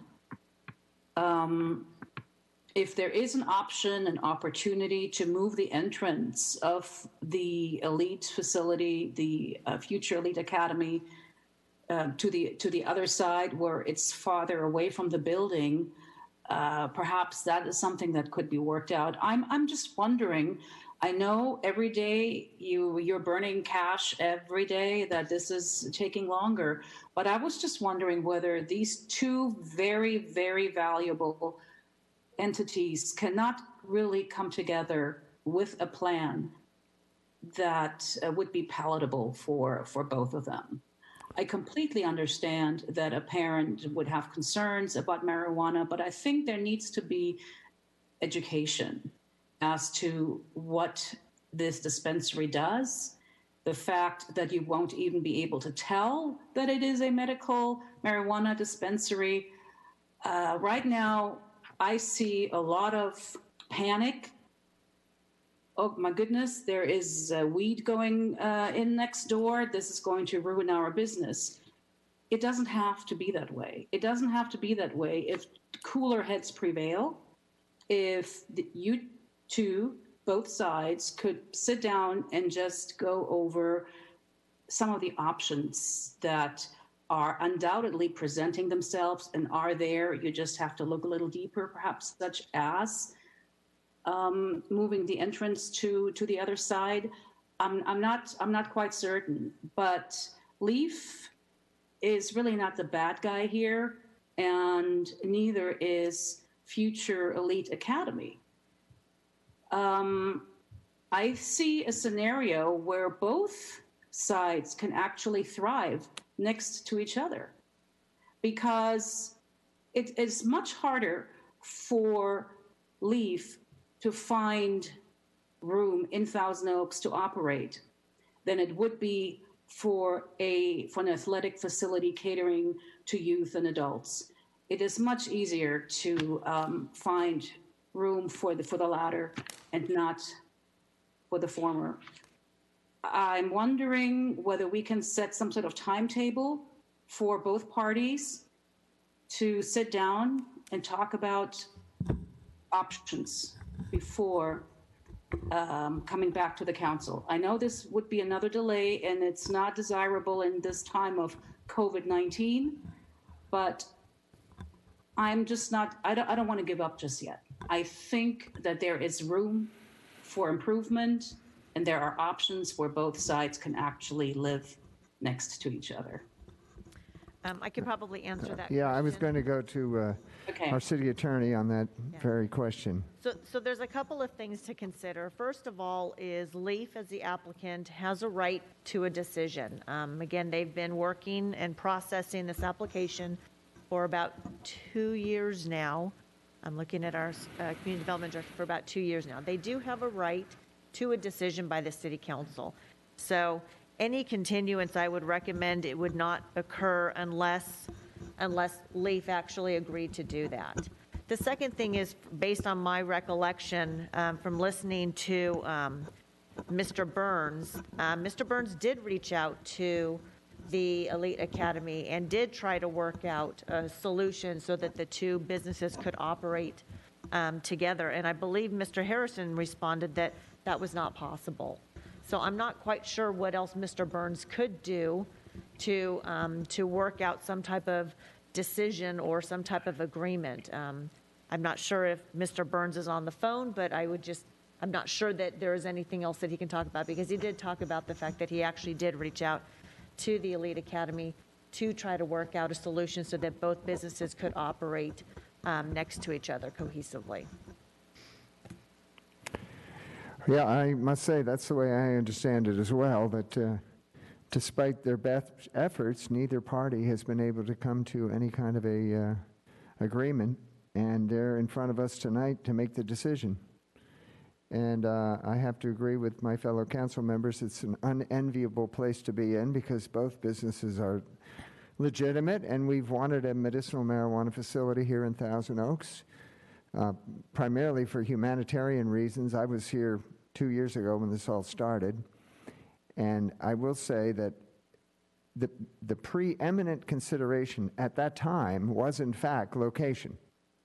That's what we all prioritized, and the first facility that we agreed to was based primarily on the location that they showed us, which was out in Rancho Conejo Industrial Park around nothing.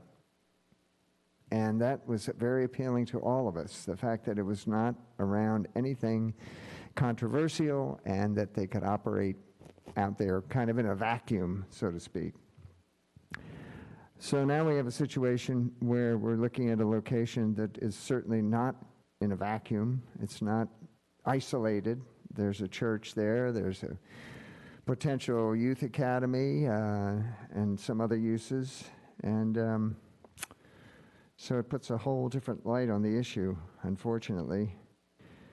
I will say that our cannabis ordinance does give us the right to protect residents, neighborhoods, businesses from negative impacts. And I think a lot of this really is a perception issue. I have no doubt that Leaf would run this in the most professional manner. They have a great track record. And I also completely reject the notion that there would be some sort of a conveyance of this product to children. I just don't think that's going to happen at all. I think the real problem is the perception issue with the parents, the paying customers for this proposed business. That's where the issue would lie. Now, is Future Elite Academy a sensitive use? Is it a youth center? I'm not sure it is or isn't, because it really hasn't opened yet. I tend to lean towards the fact that it is a youth center loosely based on our definition. Loosely based, primarily because it's going to have a lot of kids there. Is it a social center? Well, that remains to be seen, but it's a tough decision, and but I think we have to make it tonight, unless Mr. Burns feels that there's some hope that further negotiation with the academy will lead to some sort of a understanding. I believe Mr. Burns is still in the waiting room. If you wanted to pull him up. I suppose we could, couldn't we? You're good. You're good. But, I mean, barring any comment from Mr. Burns, Ms. Noonan is Paul correct. Burns again. Oh, okay. Go ahead, Paul. I thought you were asking for me.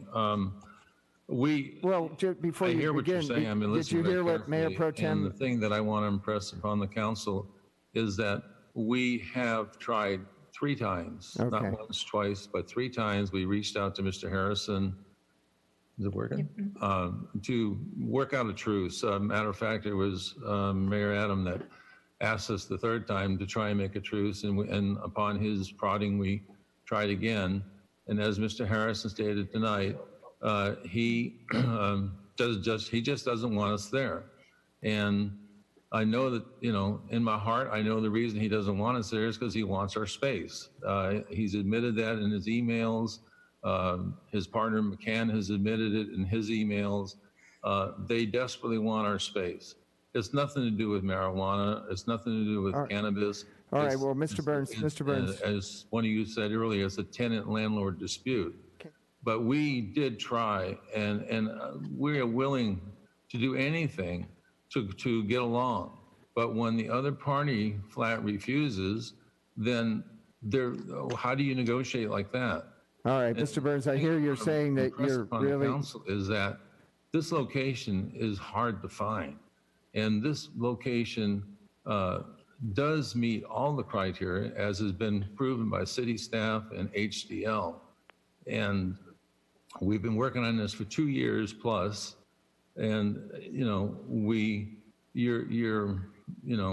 for lack of a better term, putting a non-existent future business up against us. Right. And we've been working on this for 2 years. And Mr. Harrison, in his email, one of the emails, the one dated September. Mr. Burns, can you hear me? It's in the packet, April 19th, 9:35 p.m. He clearly states, he says, we do not need the space next door. However, it would be great to have, as we are growing fast and the community is behind us in a big way. We fully expect to grow incredibly fast. And yes, it would be great to have the location, but not necessary at all in any way. Mr. Burns. So he's contradicting himself back and forth. The point I'm trying to make to the council is we feel like Mr. Burns, you need to turn your YouTube off.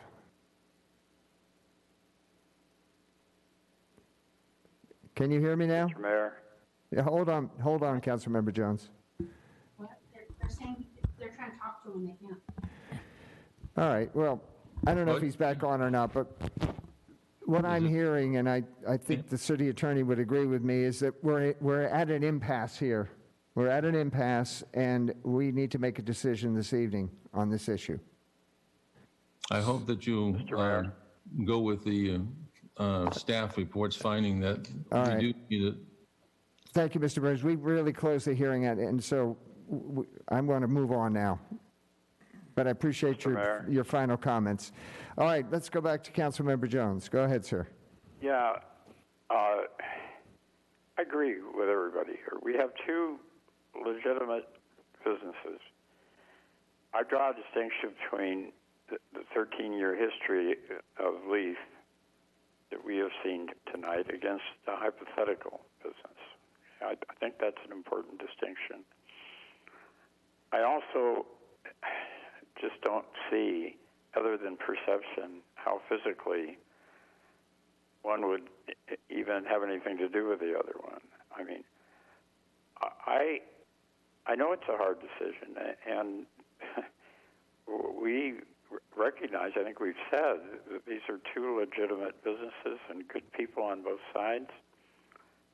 But I just feel that after all that Leaf has been through to do this, and given what Mayor Pro Tem Del Pena said about the difficulty of locating such a facility as opposed to the type of use this elite academy would be, I think that they have a right. Now, we have a right, if it doesn't work, a year from now to cancel it. Is that right, City Attorney? They have a year to open their door under the permit that we give them, but the operations agreement is for a 5-year period of time. So long as they comply with the operations agreement and abide by all the terms of the operations agreement, which does incorporate our municipal code, then they will have the right to operate for 5 years. And there, But we have a hearing at the end of a year, right? Yes, they have a year to open Isn't it. that true? They have a year to open. But don't we have a hearing? their retail Isn't it- permit is annually. Yes. The operation agreement is 5 years. Okay. Right. It seems to me. Well, just a moment. If So there are some. Okay. I just want to be clear on that. So in other words, if we were to grant this location tonight, they could operate for 5 years. I'm looking at Mr. Heher. They have to get an annual permit, but Correct. so long as they are operating within the terms of the operations agreement. Correct. And the municipal code, we will approve that permit, most likely, and Correct. because we have a 5-year operations agreement. Correct. Just to make it, And make the it permit clear, would if be there were- approved administratively then? If there were violations occurring that were inconsistent with the municipal code, which would be some of the things we heard from speakers this evening, then those could be contemplated as violations and thus factored in when addressing the renewal on an annual basis. All right. So barring any violations, then the permit would be renewed and they could operate for 5 years. Do I still have the floor? Yeah, I just wanted to get that clarified, Councilmember Jones. But yes, go ahead, Yeah. sir.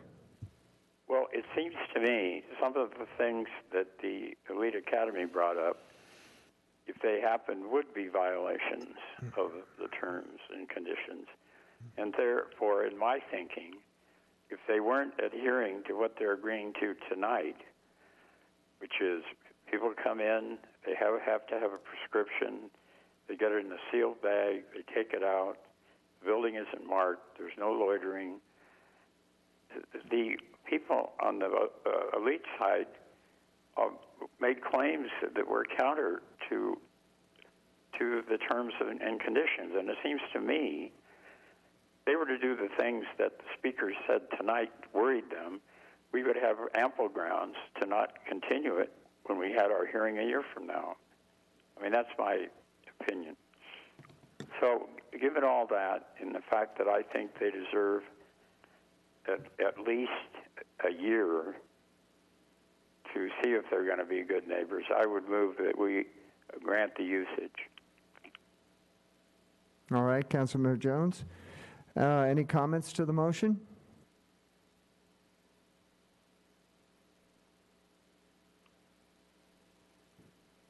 All right, I don't hear any comments. So we have a motion on the floor to grant the new location to Leaf Dispensary. Just for clarification, Councilmember Jones, the recommendation is to, again, consider approving or disapproving the new location, and if it's approved, to authorize the city manager to execute an operations agreement. I'm assuming that would also be part of your motion? I moved the new location, item 1, and item 2, I moved that we authorize the city manager to execute an operations agreement. Thank you. Do you want me to put the as to form by the city attorney in that also? No, I think we got it. Thanks, though. Okay, that's my motion. All right, Councilmember Jones. And again, any comments to the motion? All right, well, I'll just say from my standpoint, again, I go back to the location, and that was the original concern 2 years ago, and it's still a concern of mine right now. All right, very good. So we're going to ask for the vote, and it'll be a voice vote. Ms. Rodriguez, would you please call for that? Councilmember Engler? No. Councilmember Jones? Aye. Mayor Pro Tem Bill De La Pena? No. Mayor Adam? No. That motion fails 1-3 with the vote for yes is Councilmember Jones. All right, thank you, Ms. Rodriguez. Well, long hearing, and Appreciate everybody's participation. And with that, we're going to move on to our next issue. Mayor, may I suggest we take a 5-minute break? Okay. I was going to keep plowing ahead because we have, we'll do that. 5-minute break. Sounds good to me. Thank you, Councilmember.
All right, very good. I'm going to call the meeting back into order. And we have a public hearing continuance request from 5HT Analytics. If you'd announce that, Ms. Rodriguez. Hearing advertised as required by law is open to consider agenda item 8B regarding a public hearing continuance request from 5HT Analytics. And Mayor, at this time, we do not have any public speakers. All right. And this public hearing is being continued to a date uncertain. So I'm going to turn around and close this public hearing and ask if there's a motion to continue. So moved. All right, we have a motion on the floor. You call for the vote, please. Councilmember Engler? Aye. Councilmember Jones? Are you there, Ed? I'll vote for him, yes. Well, not really. Okay, well, then let's keep going. Mayor Pro Tem? Yes. And I vote yes as well. So we have a 3. That's enough. Yes, motion passes 3-0. Okay, very good, very good. Did All you right. vote? I'm sorry, I was in. Yeah, we're okay, Ed. It was just a formality, a continuance. But you're back online with us, right? Yeah, thank you. Yes, I am. Thanks. All right, very good. So let's move on to another public hearing, and this is on the electronic signatures for city business. Hearing advertised as required by law is open to consider agenda item 8C regarding electronic signatures for city business, and we do not have any public speakers. Thank you. And Mr. Heher, you're going to present the, oh no, yes you are, Mr. Heher. Yes, sir, go ahead. Turn your mic on, please. Oh, thank you. Good evening, Mr. Mayor. We are here for the item on electronic signatures for city business. The state of California approved the use of electronic signatures almost 20 years ago for use in business transactions, including for government agencies. In 2016, the state also approved the use of digital signatures.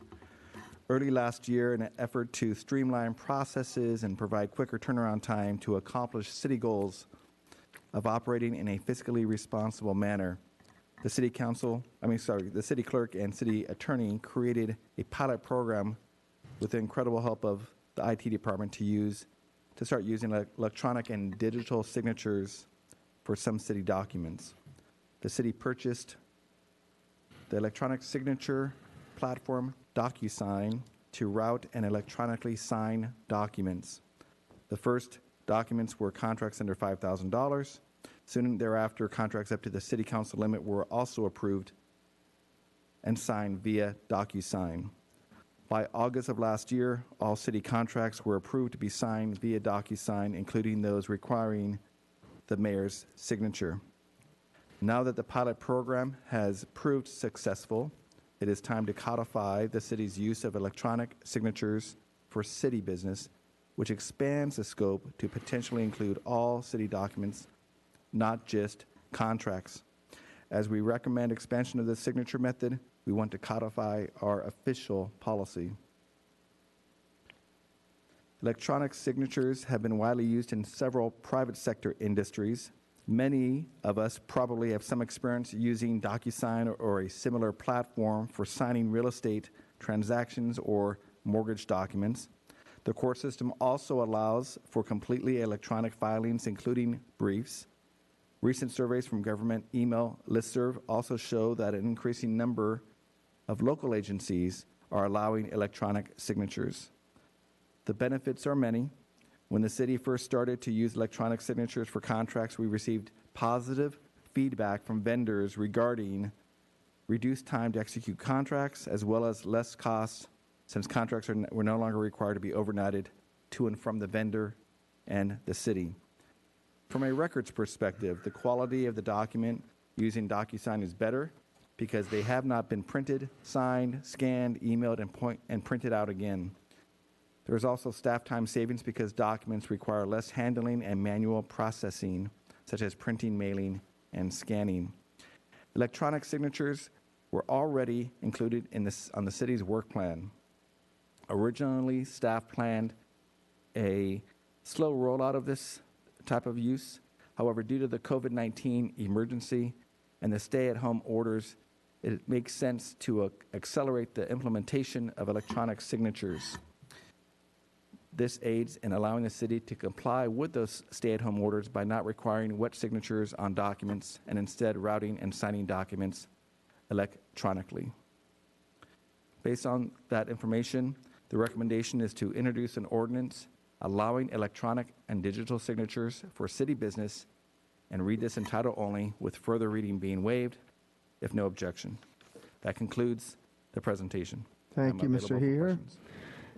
We have no speakers. Do we have any questions from council members?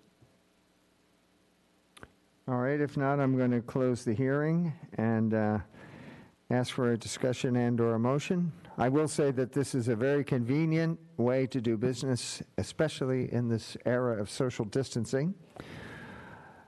So, do I have a motion?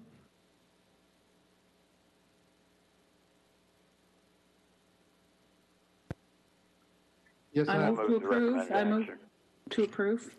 All right, Mayor Pro Tem moves that we approve electronic signatures. Would you call the vote, please, Ms. Rodriguez? Councilmember Engler? Yes. Councilmember Jones? Aye. Mayor Pro Tem Bill Dela Pena? Yes. Mayor Adam? And yes from me. And Mayor, that motion carries 4-0. And I have an ordinance title. It's an ordinance amending Thousand Oaks Municipal Code, Title 1, Chapter 8, adding Section 1-8.130, authorizing the use of electronic signatures. All right, very good. That passes. Mr. Giles, you're going to talk to us a little bit about the Rancho Potrero Community Equestrian Center Ad Hoc Committee. Yes, Mayor, members of the council, on January 28th, the City Council authorized staff to begin negotiations for a permanent operation regarding the Rancho Potrero Community Equestrian Center. Staff has met with the Capital Facilities Committee, and they had suggested that we should explore with Canal Recreation and Park District the opportunities that they would have at that location as well. We have done that, but it would be advantageous for us to have a council ad hoc committee appointed, both to advise staff through the negotiations and to meet with a subcommittee of the CRPD to determine what the alternatives and options are, and to conclude these negotiations and bring back a plan for the future of this facility. And since we had Councilmember Engler and Mayor Pro Tem Bill De La Pena on the Capital Facilities Committee who have previously heard this project, if the council so desires, it may be advantageous to appoint them to this committee. I'm available for any questions. All right, very good. Well, and then it looks like Bob and Claudia are the most qualified to lead this committee. And so if it's okay with you two, I would ask for a motion on that recommendation. I think the qualification also was that Bob and I both have been on horses. Well, that helps. Considering it's an equestrian committee, yes. Okay. And I think I heard a motion from Councilmember Jones. That's correct. All right. So we have a motion to appoint Bob and Claudia to the Rancho Potrero Community Equestrian Center Ad Hoc Committee.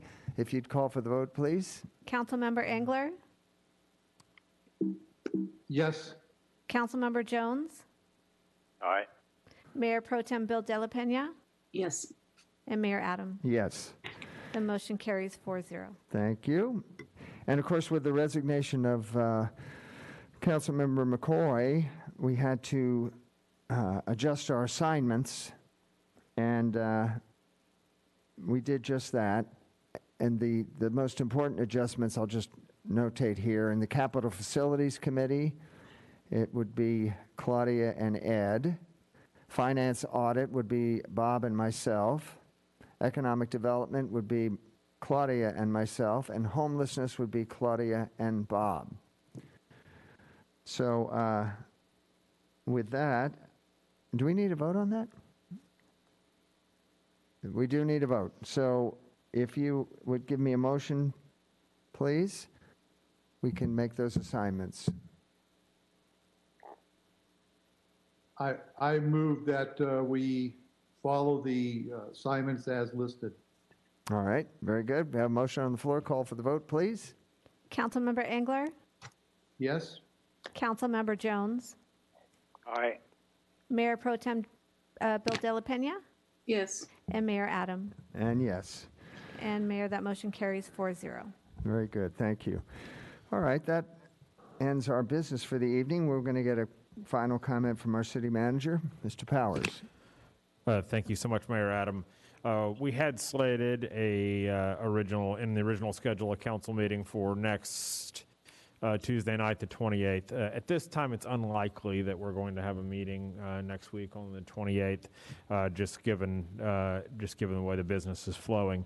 That being said, we do have two meetings that we will be keeping on calendar for the month of May on the 12th and the 26th of May. And additional information as to those agenda items will be provided and forthcoming. That's it for my update. All right, thank you very much. No closed session this evening and no public notices. So again, let me thank all the residents of Thousand Oaks for your cooperation. This is a difficult time. We're going to get through it, especially with the great work that you've been doing to help us. So with that, I will adjourn the meeting. We'll have two in May, and we'll see you then. Thank you.